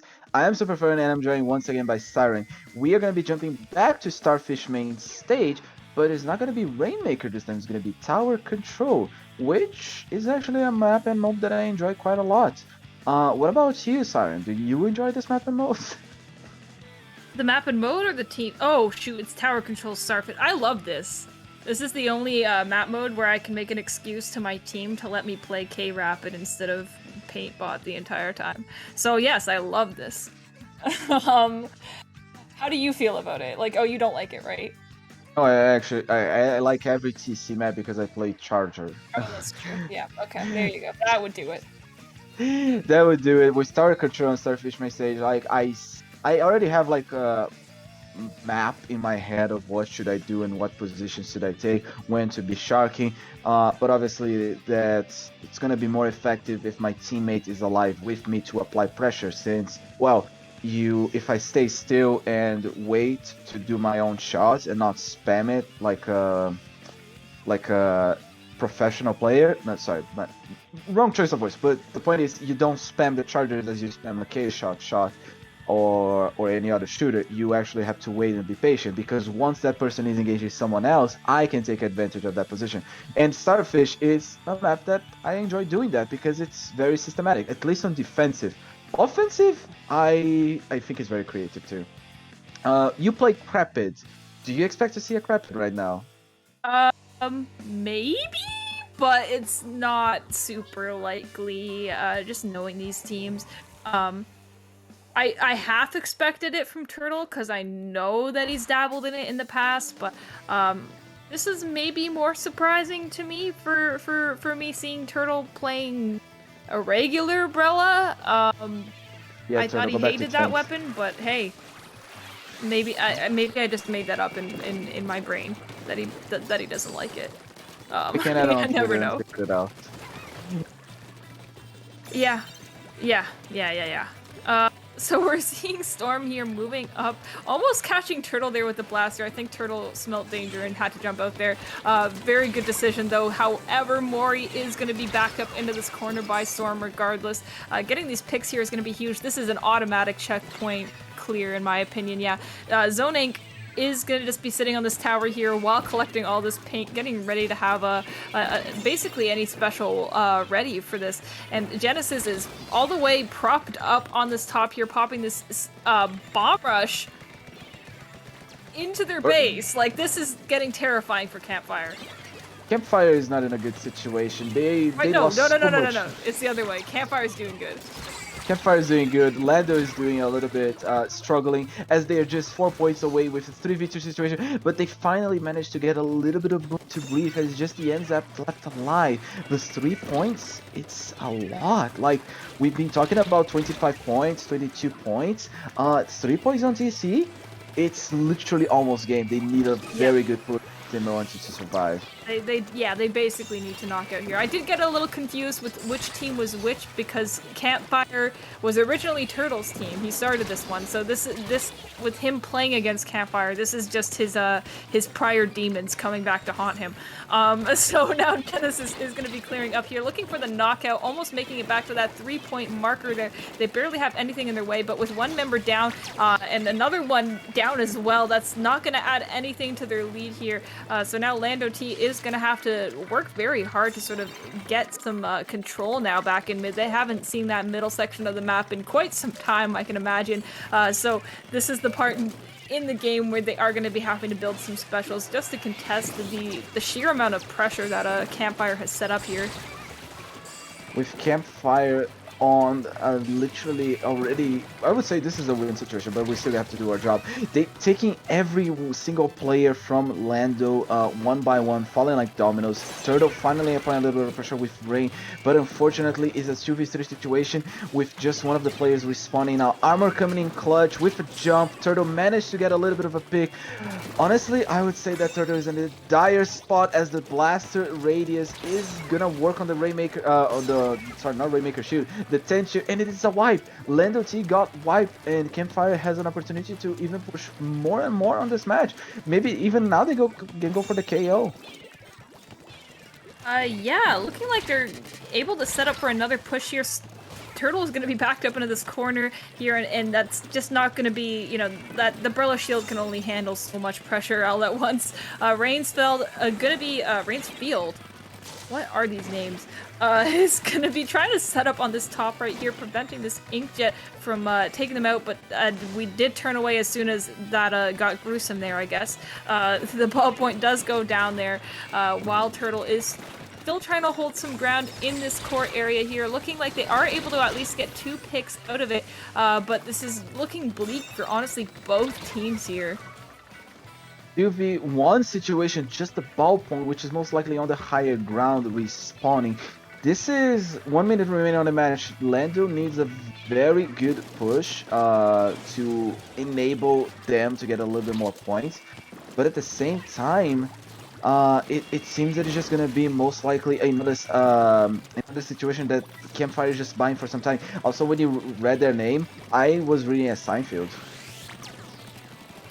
You know, if I was better at it, I would just do the Seinfeld opening right now, just scat it for you. But I'm not gonna do that. I love to call him Seinfeld, but I'm just gonna go with Rainsfield. I don't know. Well, back to the game.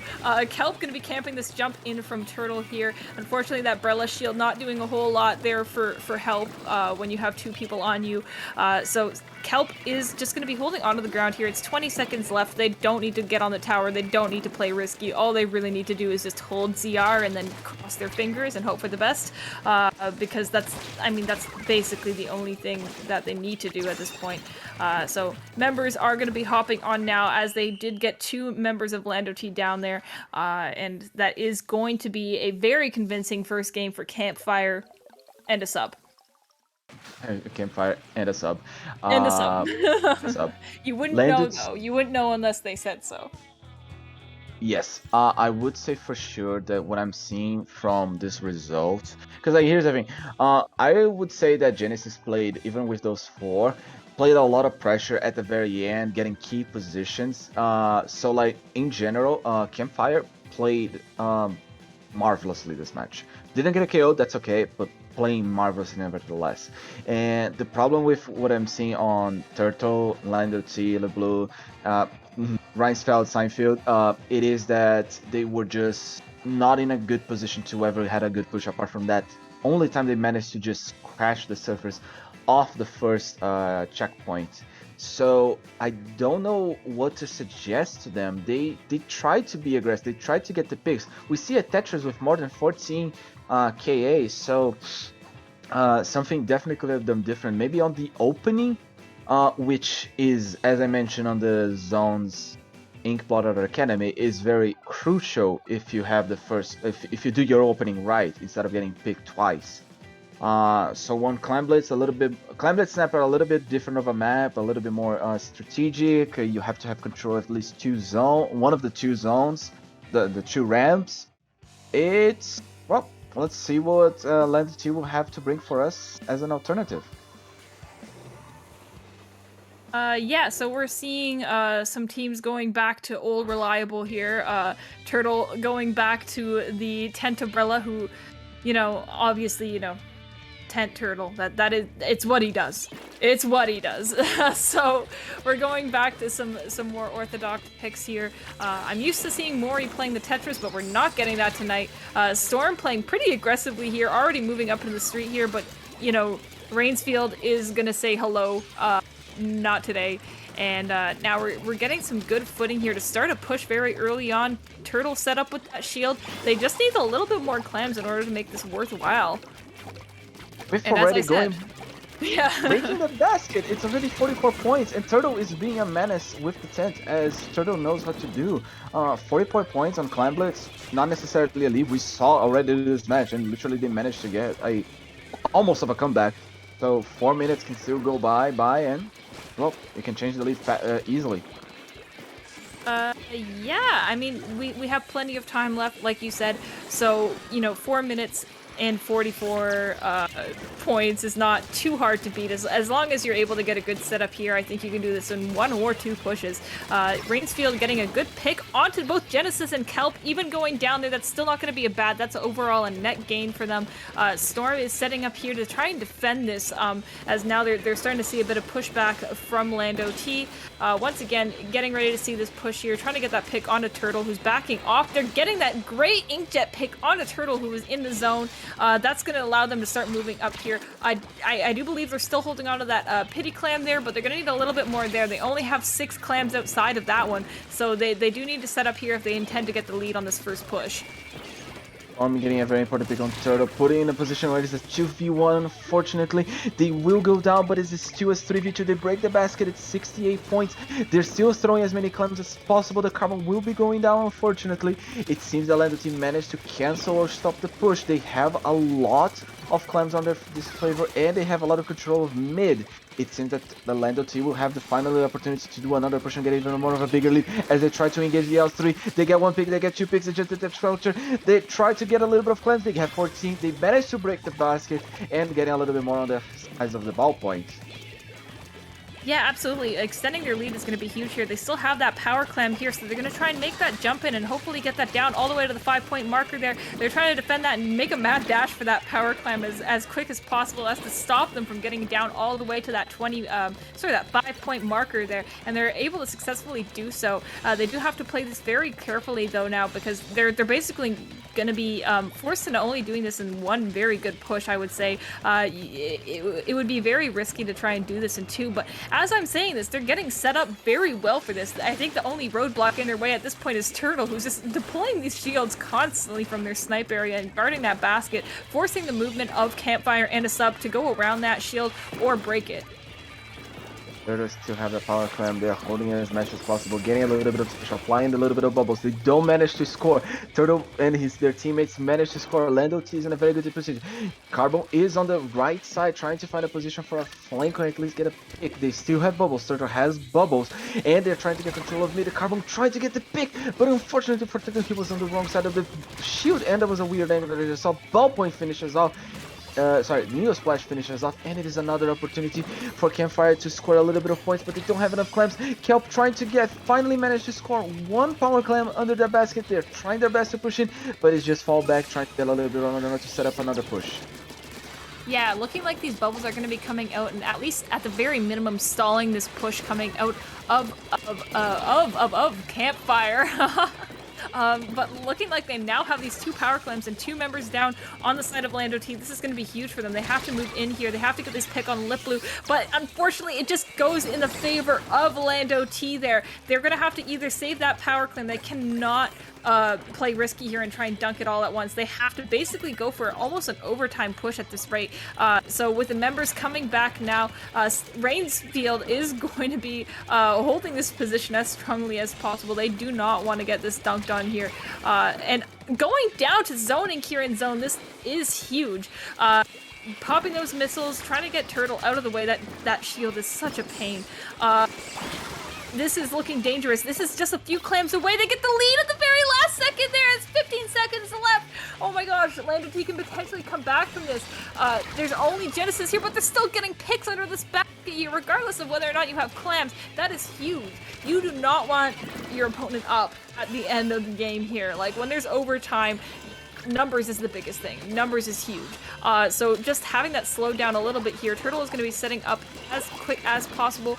These bubbles and the shield is going to be very difficult, borderline impossible to shred it in time. They just need to be able to follow up with them. Right amount of clams here. They still have that pity clam here, struggling to hold on to it as members are going down. More going to be taking that jump in here, but that is going to be a full wipe on Lando T. That is going to be the game for Campfire and a sub. That was an intense match. We saw 2 matches on Snapper Clam Blitz go so close that could have gone both ways. Amazing SOS 59 that we're seeing right here. And look at this. Like, you can't say neither team played bad. Like, they literally had their best. They literally knew what they were doing, and taking down Turtle before they could deploy the shield and the bubble combo was crucial for the victory of Campfire on game 2. And now we are gonna go for something that I always hate to see, which is a Rainmaker Black Belly being a decision on a set. For some reason, this map haunts me, and I always see it. Always on the single elimination part, never on the group stage on SOS, and it triggers me for some reason. I don't think it should end up on a Rainmaker match. You know, I thought I could go one IPL tournament without seeing that map mode, but I guess I just can't. Something Stingray, something Stingray, Stingray. You forgot Stingray. Yeah. I think I forgot Stingray. Oh, also because Turtle's in the lobby. Umbrella Shield? 10 Umbrella Shield? Umbrella Shield. Yeah. Yeah. Yeah, Stingray, well, Umbrella Shield? Mm-hmm. Umbrella Shield. And don't forget the Rainmaker. Oh, yes. Pop? Object Shredder? Yes. And Missile. And Armor. Okay, I do have one thing I actually want to ask before we actually sound, because this is a Rainmaker. I want to take this opportunity. When it is the last push, do you think you should take the Rainmaker if you are playing Armor, or it should be someone else, because you are gonna not be able to support with Armor anymore? So technically speaking, should the Armor player be the last one holding the Rainmaker? The way I like to do it, I like to pop my armor and then grab the Rainmaker, but it's really it's circumstantial.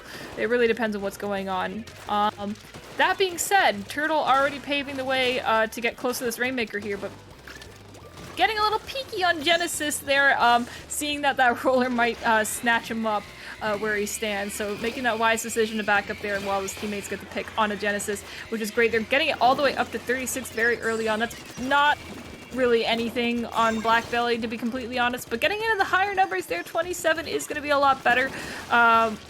But I would say this is probably the end of the push, so long as no one's lurking. We kind of see Storm painting up all these little blotches looking for somebody, which is good. So looking like they're going to be opting into allowing that to reset now that they've assessed the fact that nobody is still in their base. Spawning out one member of Lando T there, but they are able to actually jump out before getting picked off there. Turtle approaching the Rainmaker as fast as possible. This is not looking good for Campfire, as Lando T seems to be in a very comfortable situation with the push they have, which is not actually that big, but, well, they will be able to buy a little bit more time for, well, just stopping the push. And now with the Rainmaker on their hand, it seems that they're going to be able to buy time and literally just get more and more points. On this situation, I would say that Lando T is very safe, trying to avoid the Stingray, and at the same time, in a 4v3 situation, which is beneficial for them, they can even go for more points. Yeah, I think it's a good idea here that they get more points, and I think obviously applying pressure with the Rainmaker does force the enemy to start making certain plays, sort of forcing out specials. That's what I would probably try to do in this situation anyway. If you're not going for points, still apply pressure because it forces the opponents to do something, and not really be able to collect their specials to push, but rather to defend in that scenario there, which it's good, and should things go south, even better for you. So now we are seeing Kelp here trying to get this pop onto the Rainmaker here, holding onto this left side of map, which is going to be good for them. It's going to pave the way for them to start pushing here. Turtle is out of the way, so they don't need to worry about that the tent shield right now, but they do have to worry about that ball point setting up in a position where they're able to defend. They have so much range here, and climbing these hills is going to be huge and crucial for them, but unfortunately there's just so much paint. They're not going to be able to do that, so just going to be the splash left onto the side of Campfire here, while Turtle is already prepping for a push. Like, the Rainmaker ain't even at the halfway point right now, and Turtle is up in their faces.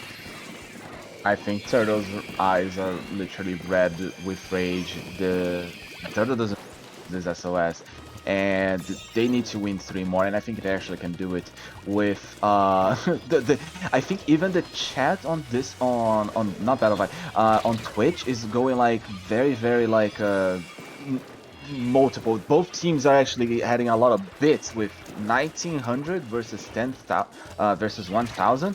So you can still go both ways. They managed to go all the way to 35. It's just 8 points short. If they had a little bit of a if they had the Neos push, they could have gone for a quick pop, but unfortunately that seems to be the end of the push as the map is already painted purple. The Stingray trying to get the pick up on Turtle. There is a Carbon Sharking. They managed to lose the lead. Oh no. It's still, honestly, it's not a safe lead for either team here. They do have to, both teams are in a tough spot where they need to, move up, get more points, or just defend like crazy people. Like, it's not a good number for either of them. I mean, obviously, it's a little bit better for Campfire and a sub since they do have that lead. They do control the game a little bit more here, but like they can't let their pants fall down now. Like, they have to stay up, wear the belt. 45 seconds remaining. Jet Scorcher already used 1 Stingray. They have at least 2 more on their belt on the last moments of the match. This can still go either way, but I would say that because this is a comp that is focused on defensives, because of the Jet Scorcher and the Inkjet, not offensive with the Neo Sploosh, it seems that Lando T needs a miracle. There is less opportunity for push. The Turtle is already going down. It's a 4v3. This is looking nasty and nasty. Lando T needs literally another miracle. They managed to get the vanilla Splashomatic. Little pickups the Rainmaker. It's the last armor of the game. Stingray comes in. It's not the last Stingray of the game. Rainmaker gets popped. There is no overtime. This is, in other words, end of Lando T and Campfire advances. Yeah, very convincing 3 wins from Campfire and a sub, despite the fact they're dealing with some really good weapon picks, I would say, from Lando T for the given map modes. I would say they had things really set up for them, but I think just ultimately in the end, Campfire has been around for a while, and even with the sub, they just have the synergy. They know what they're up against. Obviously, these teams and these players, they all know each other for context here. They know exactly what they're going to be seeing out of a player like Mori. They know their picks. They know everything. So I think they were just better equipped to deal with what they were going against. I completely agree, and that's gonna be. We already did the announcements, but just a heads up: Tropical Throwdown. There's some signups are still open. 18th of February. Don't forget to join. We will be signing off, unfortunately, and give a warm welcome for the next duo of commentary that unfortunately is still not Miss Popgun and Mr. Popgun. This was actually Toasty's dream, or I think it was Toasty's or Grace plead. One day the couple will do the commentary, but instead it's gonna be my dear friend Scapadillion and Mr. Popgun. So two we have literally two lovely people that are gonna be commentating the finals. Siren, we're doing the sign off. Where they can find you? I, maybe my socials are, yes, they are on screen. Everything that I want you to see is gonna be at that exact @ there. So that's my Twitter, that is my Twitch, my very inactive Twitch. It's all Siren Banshee. Give me a follow. Follow my TikTok that I don't post on. You'll find me there as well. I don't think anyone has ever said follow me on TikTok. I'm sure Magic 8 Ball has said that at least once, right? Okay, we're gonna have to do that. I'm gonna actually ping and ask that question right now. But yeah, this is the end. I've been Super Fern. Thank you very much for watching. Don't go anywhere. SOS is just now getting hotter.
welcome back to SOS 59. My name is Skepidillians and I am here with Popgun, wishing you a fantastic evening.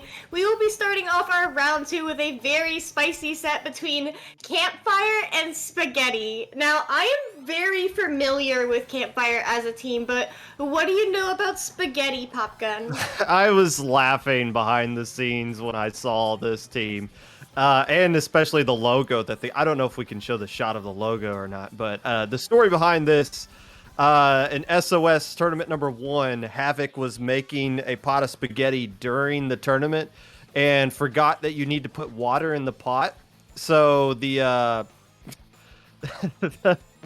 the burnt spaghetti is the logo here, and that is the reason why they're called spaghetti. It's obviously Havoc, Bandit, who's been doing nothing but the Jets recently. Somebody named Rizza, never heard of them, and Storm. And of course, Campfire and a sub. I know who the sub for Campfire is. It's our good pal Zoinks, which is what every commentator for some reason calls Zonink, the flex player for Destiny Troops, who I'm assuming whatever Z subs for somebody does nothing but V or C jet. So I'm assuming they're anchoring here for Campfire as their sub. Wow, lovely. We will be starting off on Clamblitz Reef, and that's a pretty good one for VJet, honestly. Before we move on to Rainmaker Manta and then Splat Zones Wahoo, at the bare minimum. So I do expect to see Rissa playing the junior, because what else would Rissa be playing? And that's very, very exciting. I love some like aggro junior play. Looking forward to that. And then we do have Genesis, who was previously Omega, who just rebranded, and we don't have Nico Chico on tonight, so we're not going to be seeing that carbon blob synergy that you usually see from Campfire. However, I can't wait to see how your teammate pops off, honestly. Well, it's just going to be a lot of missiles, I'm assuming. Coming from both sides, honestly. I'm just assuming a couple of jets to be popping out here, if anything. Game 1. This is a best of 5. In case you're wondering why we're doing Campfire again, we didn't stop the other match ahead of time. So we're riding with Campfire all the way out. No real surprises on the comps coming out from the side of Spaghetti. All those players basically using their mains right there. Bandit coming off of the jet onto the Haunt Firefin here for Clan Blitz. Ooh, Haunt Firefin, that is a very, very interesting pick. We do see Kelp popping their armor, getting in there on the side of Campfire. It is a 3v4 situation, and it does look like Spaghetti is pushing up extremely aggressively. Oh, that is Campfire in the green pushing up extremely aggressively.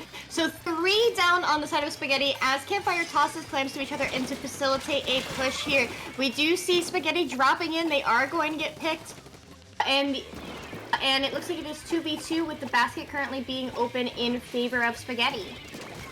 Havoc has clearly no idea how to cook spaghetti, but knows how to cook people with that soda slosher. Is a real issue for this Campfire team, is going to be dealing with Havoc slosher, especially when Havoc knows what positions to get into, how to really take advantage of that arcing motion of that soda slosher.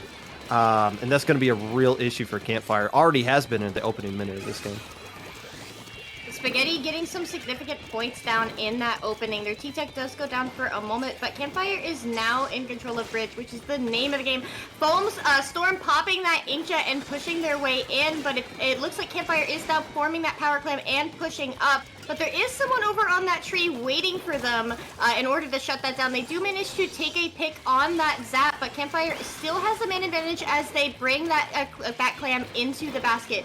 2 down on the side of Spaghetti does mean this could potentially snowball in favor of Campfire. Genesis pushing up, going to be shut down on the plat, and here comes that super jump power clam, and Campfire does manage to dunk it.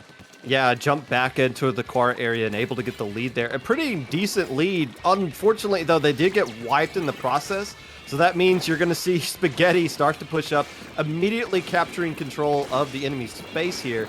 Havoc getting taken down rather early, though. So there's an opportunity here for Campfire to bounce back and shut down this counter push. Things just kind of stalled out right here. But again, on the flip side, we're talking about Havoc being an issue for Campfire. It's all Genesis here. And yeah, there's no blob this time around, but that V-Jet's going to put down a lot of paint as well that Genesis can kind of work with here and start cooking on their own. Yeah, and it is a stalemate. We do see Campfire did manage to shut down that push, but they do have those missiles online, so now they might be able to push their way back in there. Spaghetti is holding 2 power clams. They do manage to get the pick on the soda, which is excellent for them as Kelp is going to swim up this wall. The inkjet is out. That is going to force Spaghetti back a little bit, but the Fin gets the pick on the clam holder. It does look like Sonic is going to be able to come in and possibly recoup that power clam. Oh no, Storm has it, and here comes that duck. They only need 3 power clams really to clear that penalty point. Ooh, nice spicy devil from Vic there, just like the number he did on that Spaghetti. You know, they don't really add anything there other than just giving an extra clam for Spaghetti to work with. But more importantly, they captured like map control. You see Z on top here. Immediately after they pop basket, Z just went up to that bridge to kind of hold that area. Obviously, Bandit doing a good job of shutting that down. Popping some specials here is giving them something to work with. But it's all about capturing space so you can make pushes off with. And now it's Spaghetti that has control of the bridge. And they got a good opportunity to get the lead right back here. Genesis there putting up a good defense is going to trade out though. Storm jumping in, trying to get some positions there.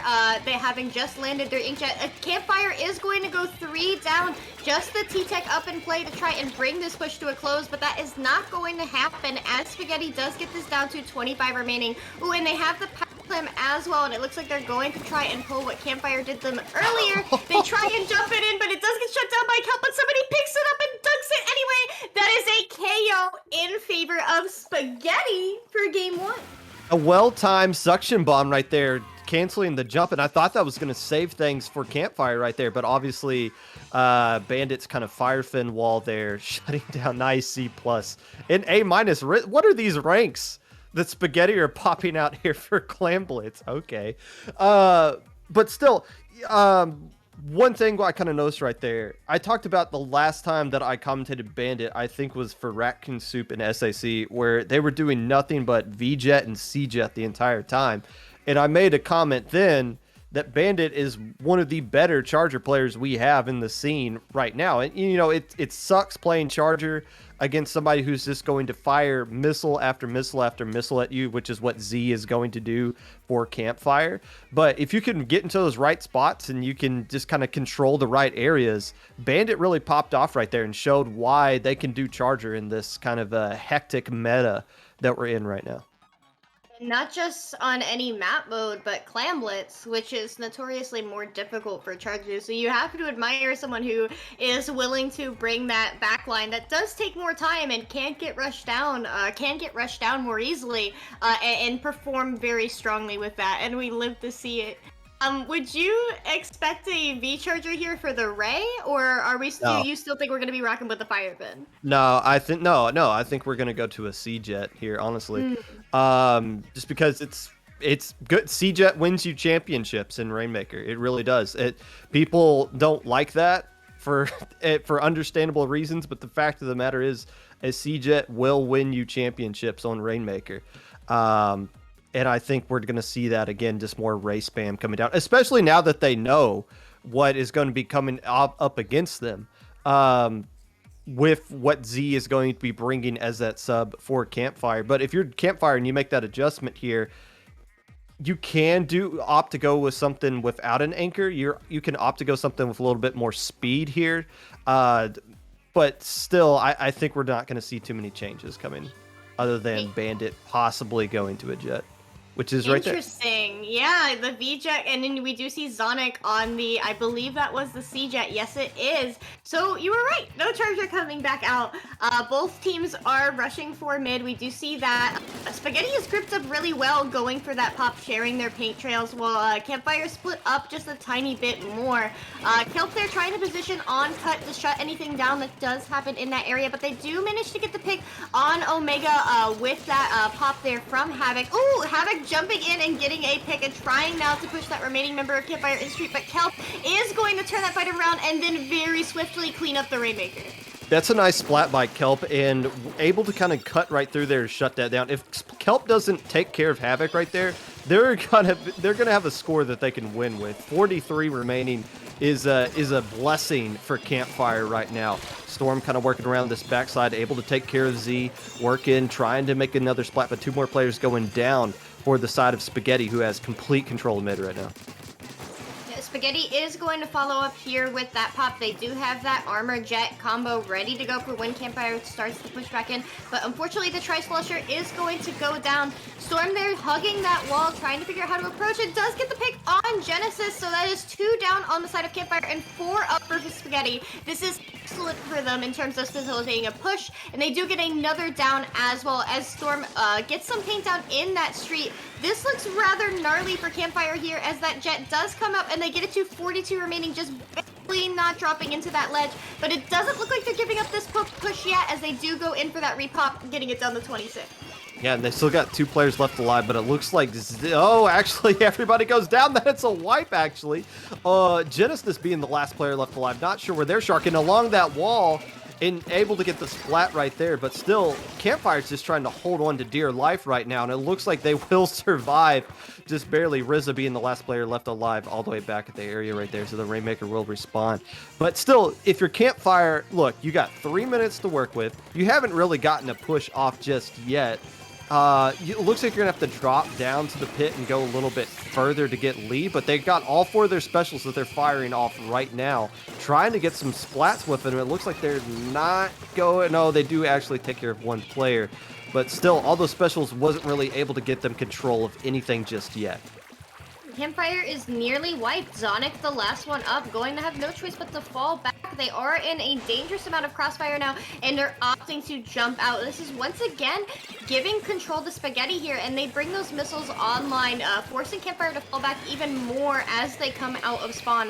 Havoc here is playing very well around these ledges, but Genesis is sharking right underneath there. Oh my goodness.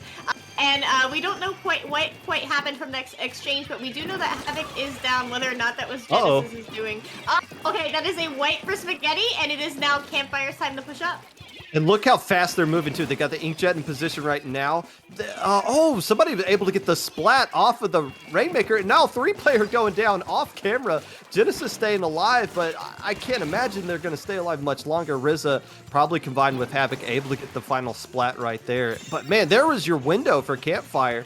And that's, that's promising for them because there's still 1:30 left to go.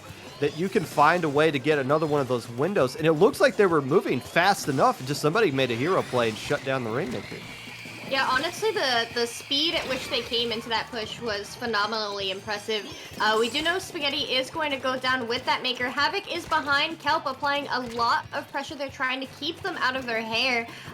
Spaghetti does have the advantage here with a minute left in the game. If they get a couple of picks, they're going to make it much harder for Campfire to push. But Campfire is giving them some trouble in terms of getting those picks on the table, bringing that armor online. It looks like both sides are just waiting a moment for that Rainmaker to reset or to get some picks on the table. Havoc 1v1ing the Jet over here in a corner is going to be picked by that V-Splash Storm, and they're going to fall back with that. Campfire is now pushing through cut, and they do have the time to do this, opting to take this as patiently as possible. Yeah, Spaghetti was not getting splatted right there because they weren't being aggressive. They were saying, hey, you are the team that has to be aggressive right now in these closing seconds. Let's make you try to make a play against us. And so far, there is an opportunity here, but again, Campfire or Spaghetti is not doing, or is doing a good job of trying to stay alive, or at least taking trades. They've never really had a serious situation where they've been in a negative man advantage until just now. 2 more players going down for the side of Spaghetti. RZA popping armor here, trying to hold on as Campfire loses more players going in. Zani kind of pushed up there with the V-Jet, trying to make a play happen, ultimately gets taken down themselves, and now they're stuck in the Toxic Mist, nowhere to go.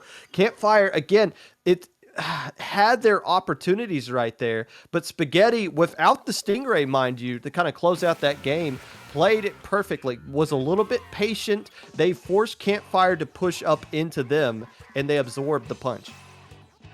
Yeah, the missiles and Toxic Mist combo very much did their job at the end there. They were forced to keep moving, especially with their teammates jumping in behind them.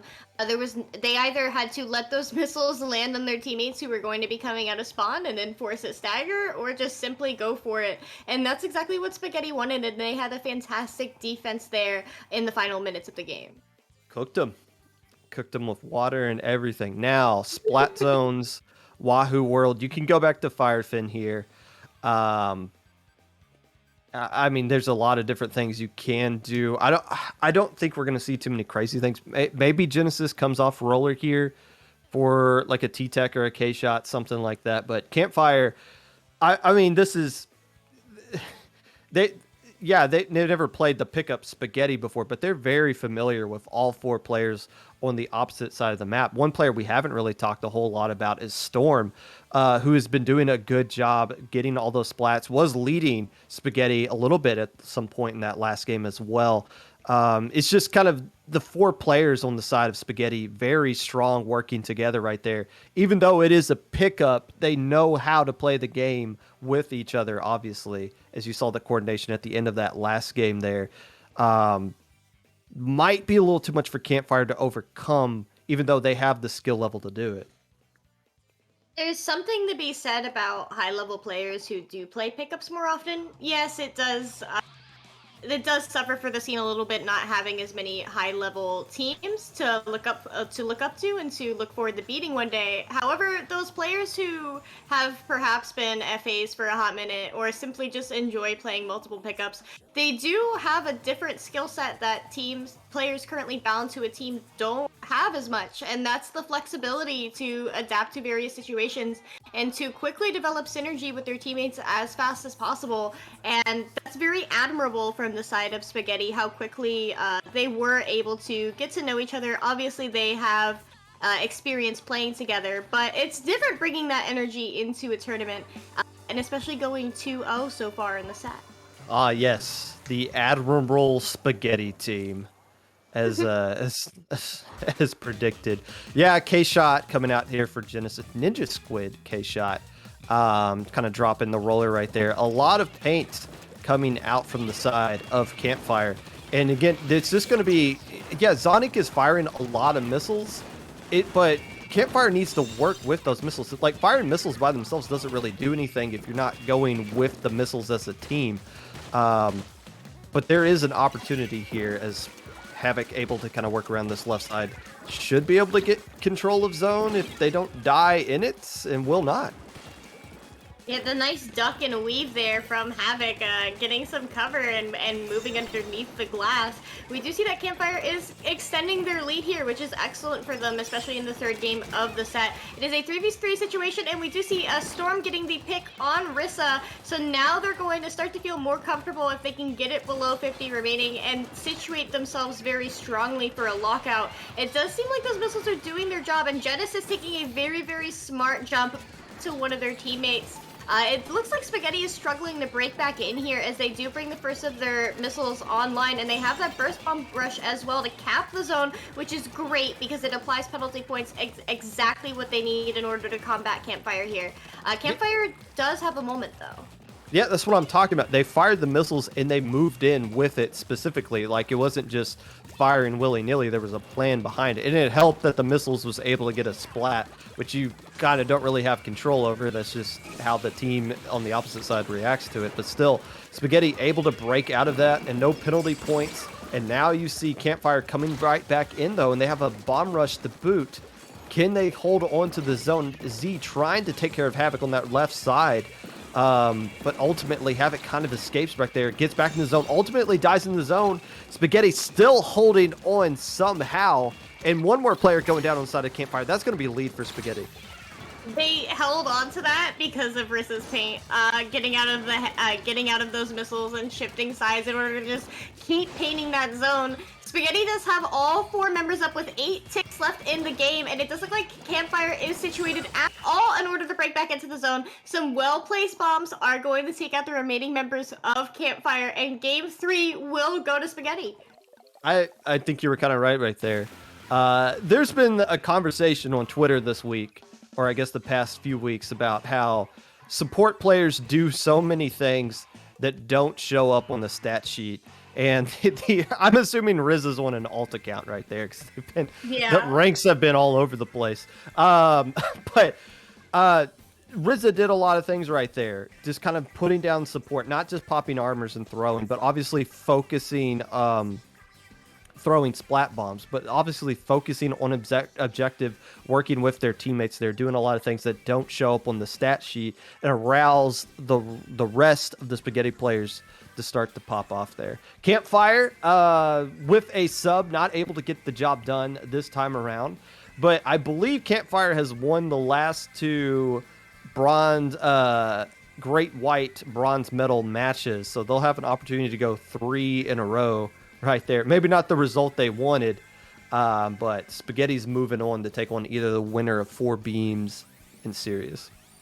There's something to be said for Campfire. They're consistently placing an SOS, and one day soon they are going to bring the gold home. And that's going to do it for us for now, because I believe there's a little bit of break while we wait for Sirius and 4 beans to catch up here. So we'll take a break. We will be right back with grand finals of SOS 59 here on IPL.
Hello, friends, and welcome back to SOS 59. I am Popgun, joined by the Skepidillions, and we got you guys a bit of a Midwestern chili matchup going on here. Four Beans taking on Spaghetti.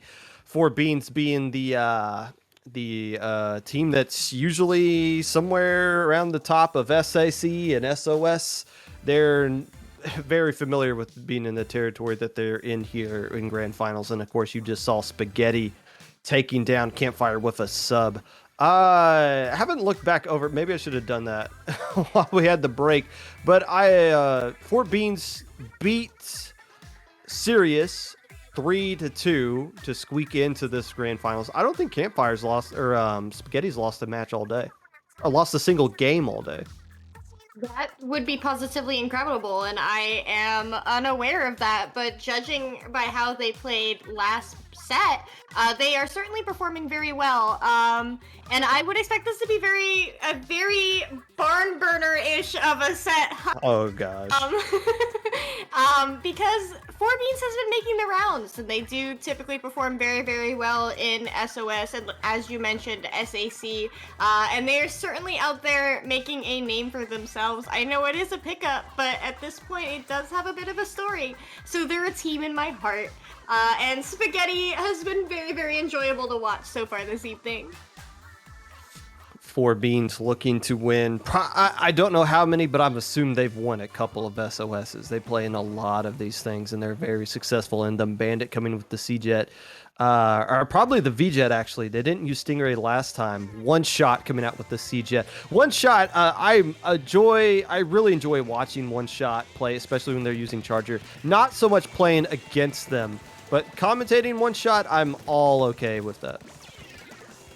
And it does look like the pop did go in favor of Four Beans there, but the pop doesn't matter for much on this map mode. It is rather stalematey. We do see Four Beans is one down currently. Their soda did go down, or their bucket rather, but they do have that Stingray ready to go, or rather they did have that Stingray ready to go, which means it's Spaghetti's opportunity to be able to make something out of this, but it looks like they're just opting to continue to stall here, Popgun.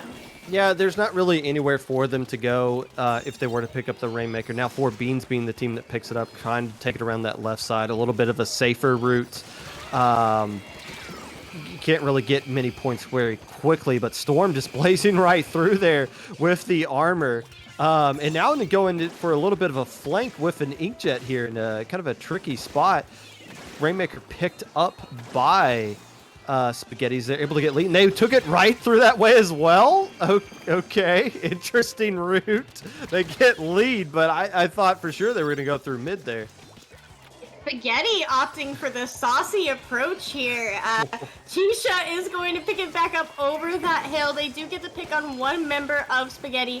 Dafter pushing up and has excellent control of that whole area. Now going to try and get up into the window there. Four Beans once again turning the lead back around. And if they manage to get up that block, that is going to be substantial. And they do manage to do just that. And it is now a 2v2 situation. But it doesn't look like Four Beans is giving this up quite yet. They are contesting that pop for now.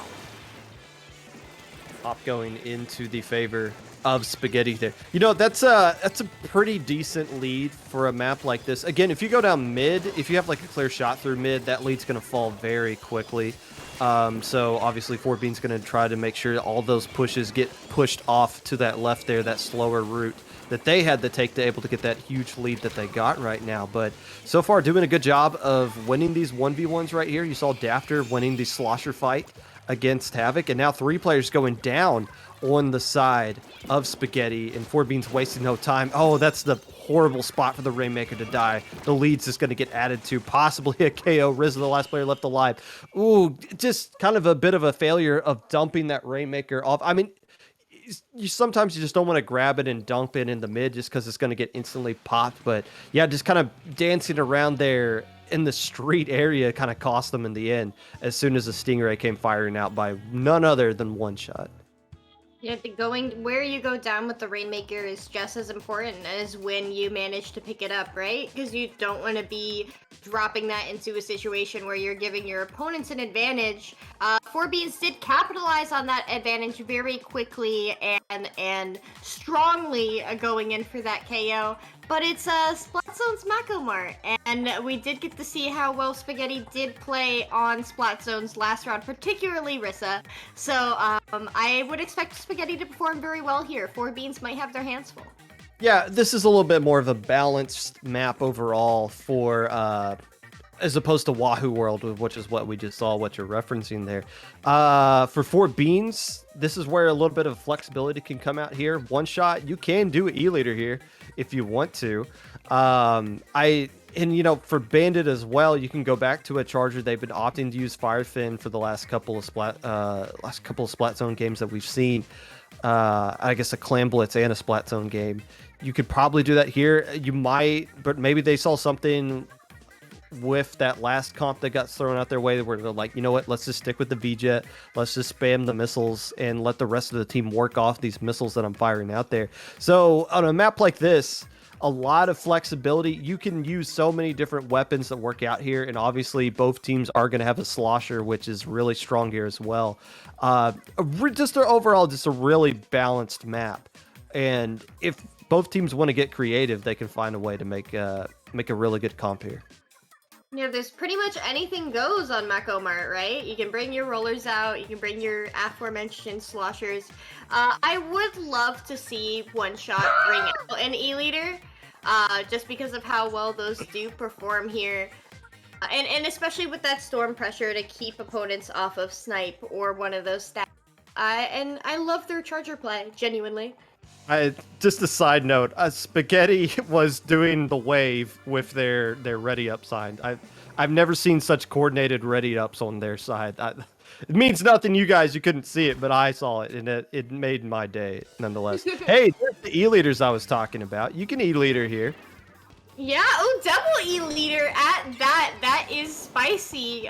Spicy chili if you would have it.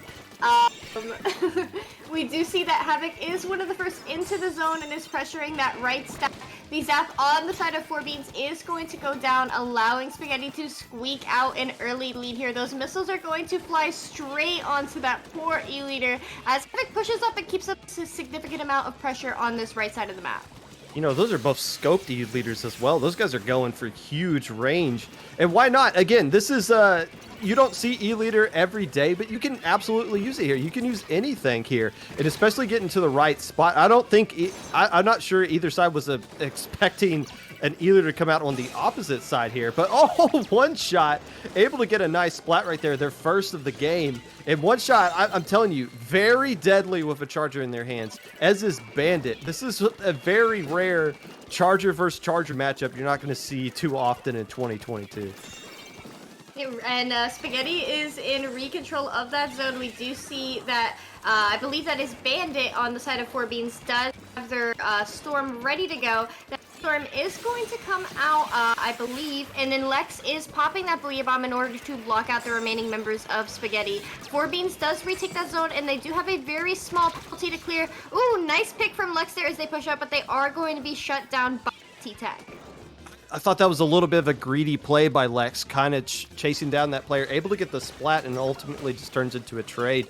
But the rest of the teammates here, Four Beans, able to kind of capitalize off of that pressure that Lex was pushing up there deep into the enemy base. Now you got One Shot. Look how blue the map is right now. Now, a lot of opportunity here for Spaghetti to build up some specials and work with, and you see Bandit able to get a splat on the zone. So that should be... by enough to stall everything out, and Storm able to get control of that right side, taking care of One Shot as well. So Spaghetti able to bounce back. A lot of chances for them to build up some specials, and they took good use of it. Storm is popping off, might I add, having gotten 3, and then finally the quad. Clip that and put it on Twitter, my dude. Rissa painting up and now able to solidify their control of mid, and just so quickly, the map is now predominantly yellow, as it does look like Spaghetti is going to be able to squeak by their lead here. They do have that armor holding that. The armor does come out on the side of 4Beans as they try to push in, and the counter armor shortly followed after by Spaghetti. Spaghetti is doing a great job of holding here. It is a 3v3 situation for mid, but the missiles are going to force them to reposition.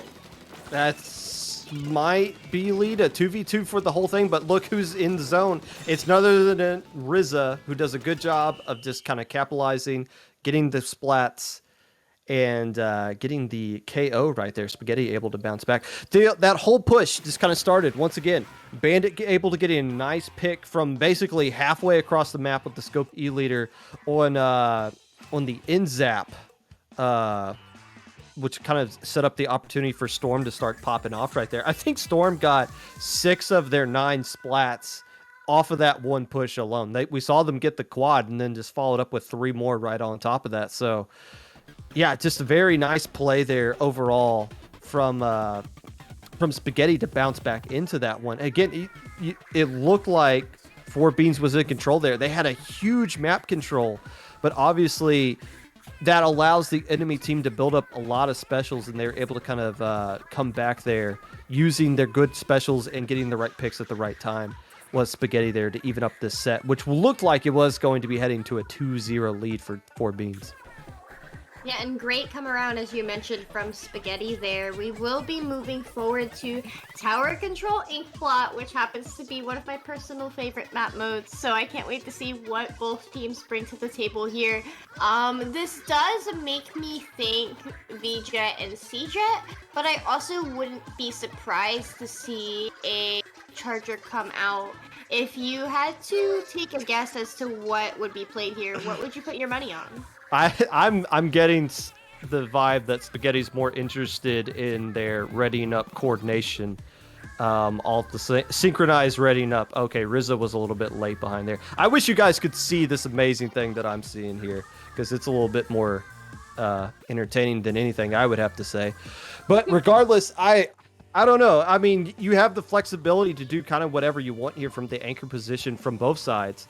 Bandit often go with the fire fin, one shot, opting to just stick with a jet there, with the missiles going off there. But still, you're not really seeing a lot of change. Havoc coming out with the vanilla slosher, as opposed to the soda one. But other than that, there's not really any difference from what you see from the rest of the players. It's just what is the anchor going to do, and how is the rest of the team going to adjust their play style to their whatever their anchor is currently using. And those double missiles are going to make Bandit's life a lot harder, especially as they scope fire fin, but they have been doing very well with it. 4Beans is in control of the tower and barreling towards that first checkpoint as their second missiles are very quickly popped, and that is the back line down on the side of Spaghetti, followed shortly after by that slosher. Storm and Rissa are still up as 4Beans heads for that second checkpoint, and it does look like a Spaghetti is just continuing to go one member down at each time as 4Beans plays this a very aggressively first push. And this is the kind of the annoying thing. You got a player way away from tower in a K-Gal. Do you go after that player, or do you leave them alone focusing tower, knowing that they're going to flank around and now take a 1v3 at your own base? That's not a fight you'll want to be taking when the enemy is pushing the tower all the way to that third checkpoint. Probably won't get much further. Storm doing a good job of staying alive, and it is in a very annoying spot right here, just trying to get a few splats so they can save their own plat. Able to get one, but the trade goes down.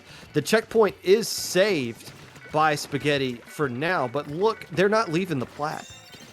They're absolutely refusing to get the heck out of Spaghetti's pot.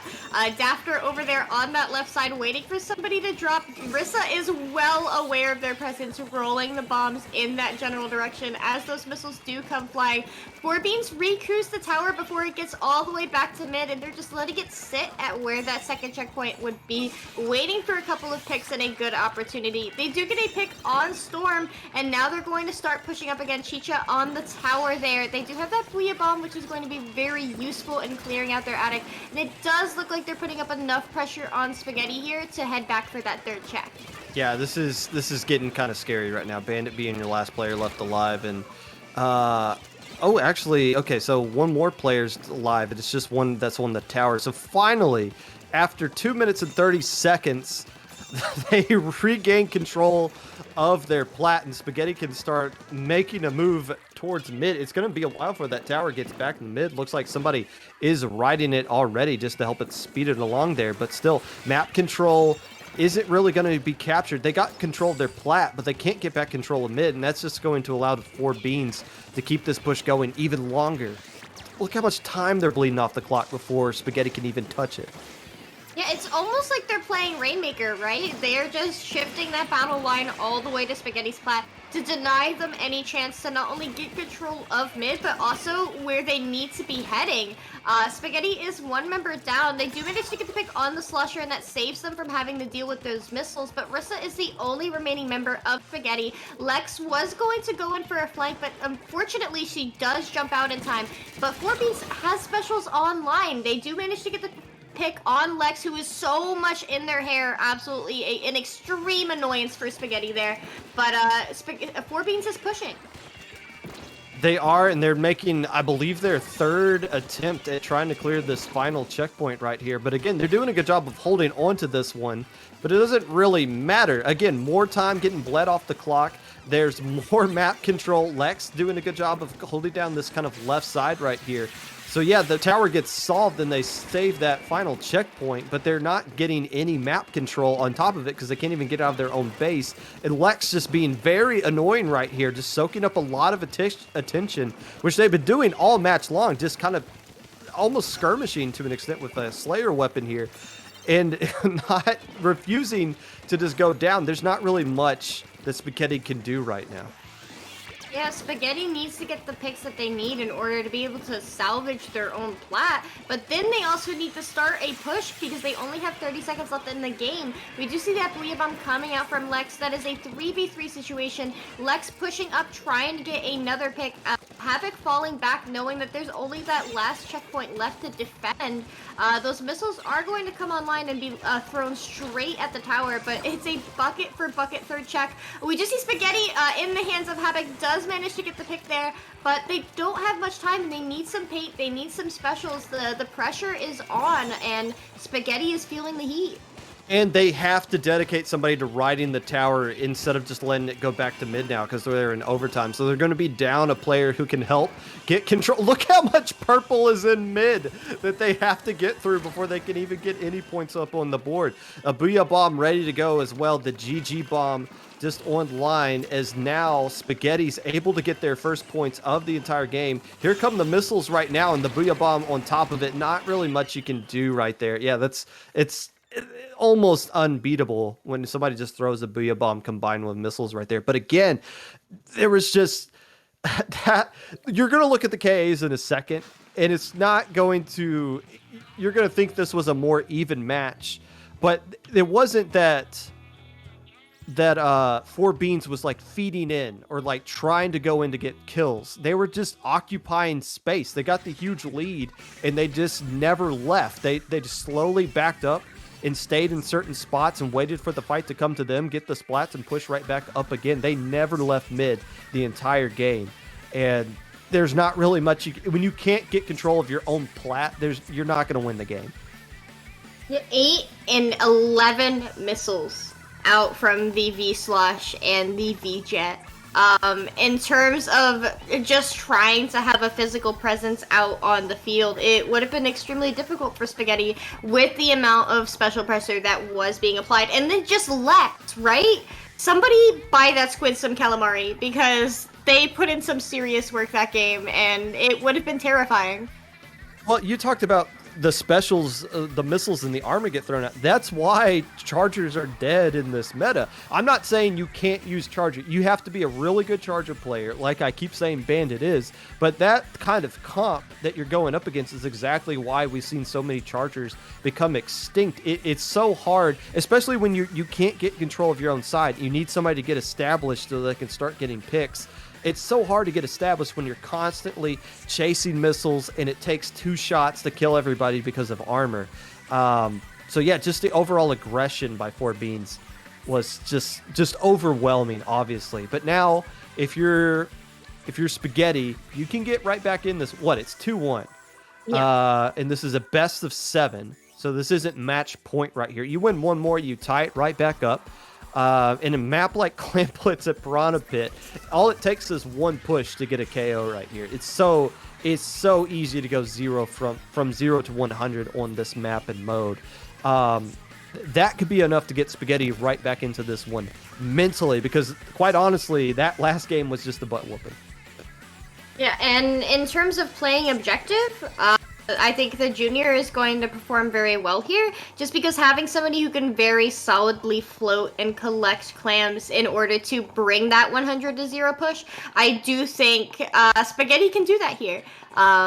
We do see the double missile comp coming out once again, but Bandit now switching to a V-Jet of their own, just having had enough. So both teams running double missiles now coming into this fourth game. Yeah, this is kind of a mirror comp to some extent. You got the hero slosher, you got the V-Jets, you got the armor bots, and you got a T-Tech versus a K-Gal, but two players instantly going down for Spaghetti, and here comes what could be your 0 to 100 push right here. Already down to 50 as 4 beans, and they're gathering up more clams that they need as well. Yeah, getting that down to 41 remaining so far. They still have more clams. There's clams on the hill right there, and that is accessible to them, especially now that Bandit isn't shooting right down at them. But they are going to back up and abandon that push. We do see One Shot getting another pick on Rissa, who's coming out of spawn. The missiles coming out, flying on the remaining members of Spaghetti who are underneath that basket. 4 Beans is taking their time with this push. They did have an opportunity to extend that, but opted not to. But look at Spaghetti. They are working their way up. We do see Storm over on that left side, now backed up by Havoc, who are going to clean up Lex. Having that K-Gal out of one of those fans is positively critical, given how well they can hold that with their walls. And Havoc starting to cause a lot of issues here. If they can find a way to get a splat right here, because they got a lot of clamps to at least pop the basket and keep it open for a sustained amount of time. It won't be a quick lead, but they can find a way to get lead off of this one push right here. Somebody jumping in with a power clam. That's going to get it down to 42. They're just 2 clams away from getting the lead, but everybody getting cleaned up. And now here's where you're going to see 4 Beans start to move in very quickly. But that's what I'm talking about. All it takes is one push to KO on this map. It's almost like the closest thing we have to a Rainmaker map here in Clam Blitz here. But still, yeah, 4-point lead, but this is essentially a tied game with 3 minutes left to go. Absolutely. This is in no one's favor here, working with basically 3 minutes, 2.5 minutes. The basket is so quick to fall if you manage to get 2 or 3 down and get some points on the board. Lex is offering up a very, very solid defense there, now pushing up that clam carrier who did ditch that clam, and now Lex is just going to cannibalize those clams over on that side. 3 down on the side of Spaghetti is going to enable 4 Beans to push up with that Mercy clam. That might do it. Yeah, and they have that Booyah Bomb ready too, which is going to stall out Spaghetti on terms of that respawn. And there it is. There is the KO in favor of 4 Beans. Bloop, bloop, bloop, bloop, bloop, bloop. That's the worst sound to hear on the enemy side.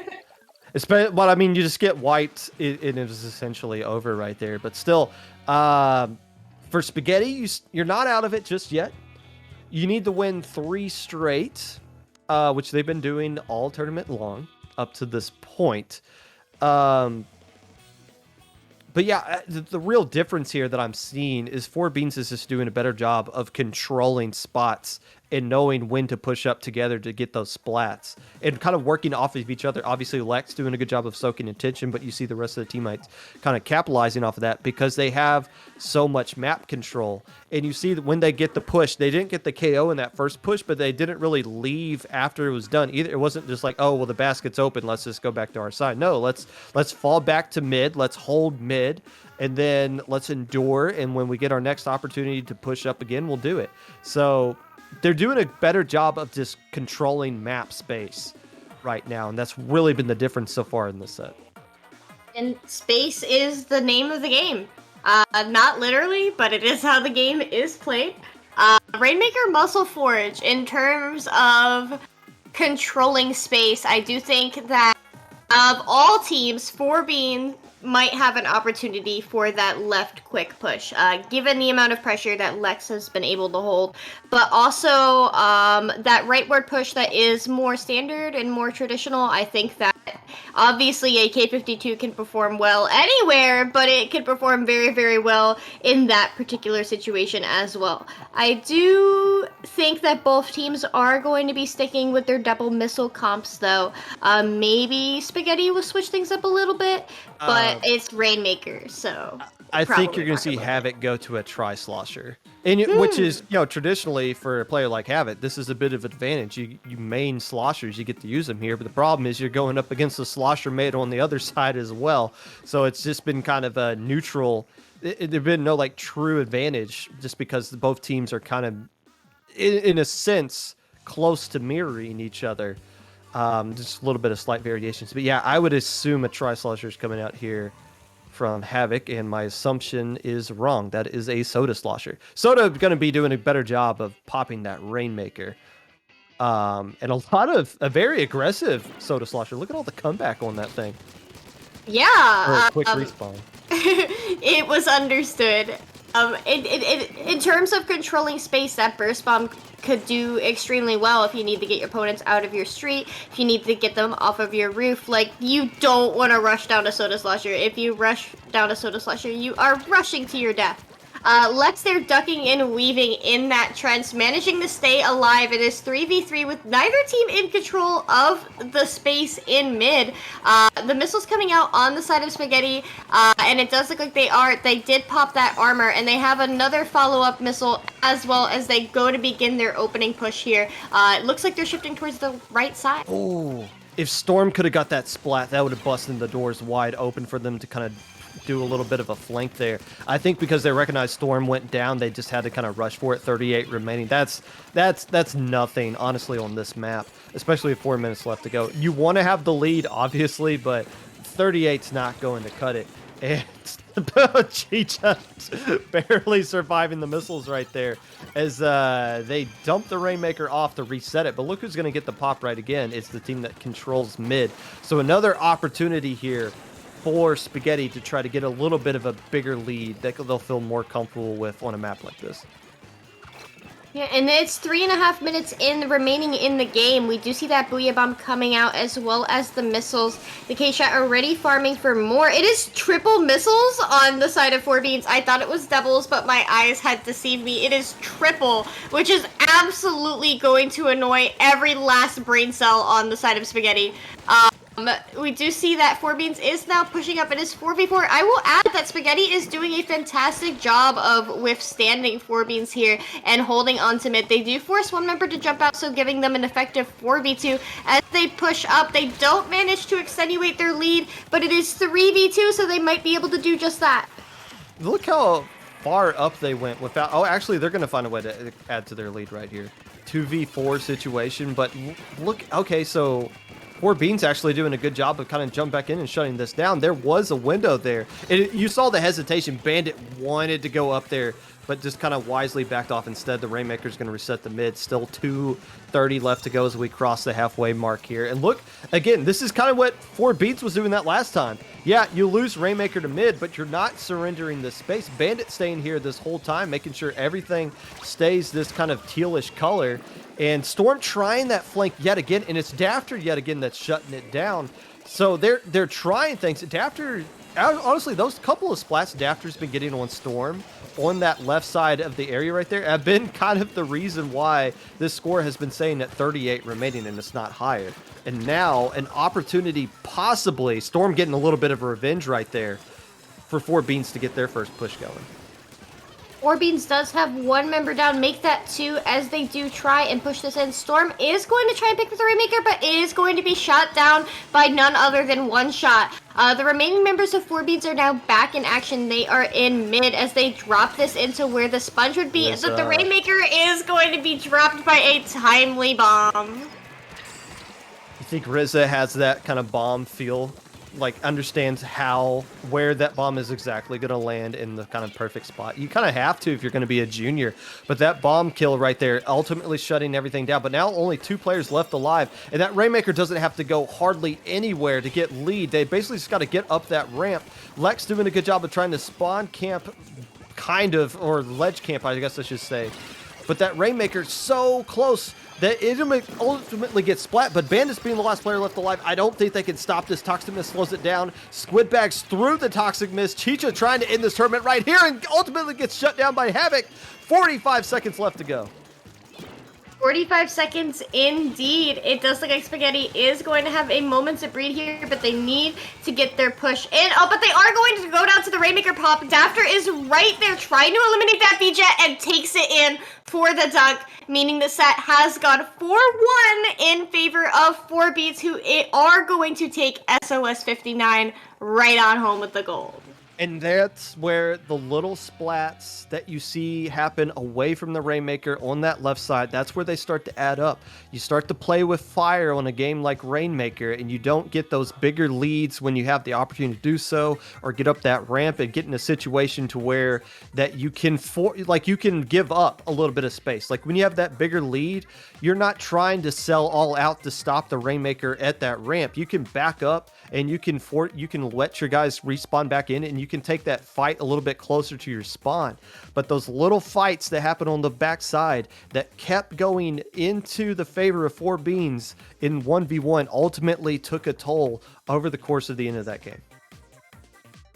Yeah, and the control that they were able to have over objective. I would add that Spaghetti did a fantastic job in terms of keeping the pressure up, trying to pull a reverse TC ink blot. But in the end, 4Beans just came in for a clean dunk and got the picks that mattered, and were able to handle that Rainmaker just a tiny bit faster.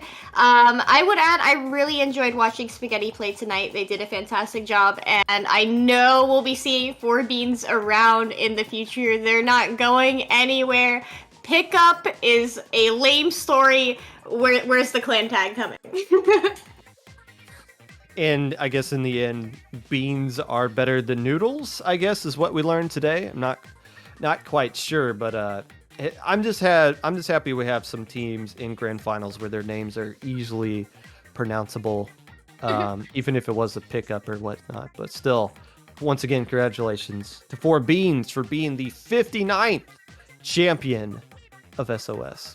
That's going to do it for us here today. I think we have some few things that we need to plug real quick before we sign off for the day. Tropical Throwdown, the product of Aquatic Cup and Squids Out of the Water. They pushed back their original date, and they are now having their first tournament on February the 18th, 2022 at 8 p.m. Eastern Time. Double elimination format with a redemption bracket. Fully broadcasted tournament awaits you. You can learn more information at their Discord server that I assume somebody is posting in chat. And hey, to those of you in chat right now that are planning on playing in Low Ink this upcoming weekend and haven't signed up for it yet, why do you hate me? What is it? What is it? My face? Is it my voice? Whatever your issue is with not signing up with Low Ink on time and waiting to the last minute, I want you to know that my hatred is met right back at you as well. It goes both ways, buddy. So please sign up for Low Ink now. Don't be that guy that waits till Friday. Although we know like 30 teams are going to be that guy. Whatever. The verification staff needs you so that way they can get their jobs done bright and early and not be up late Friday evening. Please do sign up. Speaking of our verification staff, Inkling Performance Labs has staff applications open. We are always looking for additions to our production and commentary teams. If you are interested in helping out, please fill out the form. If you are interested in more than one area, you may fill out the form multiple times, and you can find that at iplabs.inc/help us. Help us. It sounds so desperate. Maybe we are. I don't know. Hey, Skep, you've been commentating a lot of this stuff. I'm sure you filled out one of those forms at one point. Yeah. Where can people find you? Oh, lovely. You can find me on Twitter and Twitch at Scapadillions, as has been seen on screen the whole night. And I do have a couple of projects that I am working on, so your support would be appreciated. What about you, Popgun? You can find me in my garage. I got to clean out my car because I'm gonna get the oil change tomorrow, and I'm saying that out loud now to put like onus on myself to go do it, because otherwise I won't. So to hold myself accountable. That's gonna do it from us here, the head TOs for SOS, Grayson Sky, our producer Toasty, Skepadillion, and myself commentating along with Fern and Siren a little bit earlier. We thank you for watching. Once again, 4Beans wins over Spaghetti in SOS 59. Have a good night. Enjoy school tomorrow or work or whatever else that is that you do. We appreciate you watching this tonight. See ya. Stay fresh.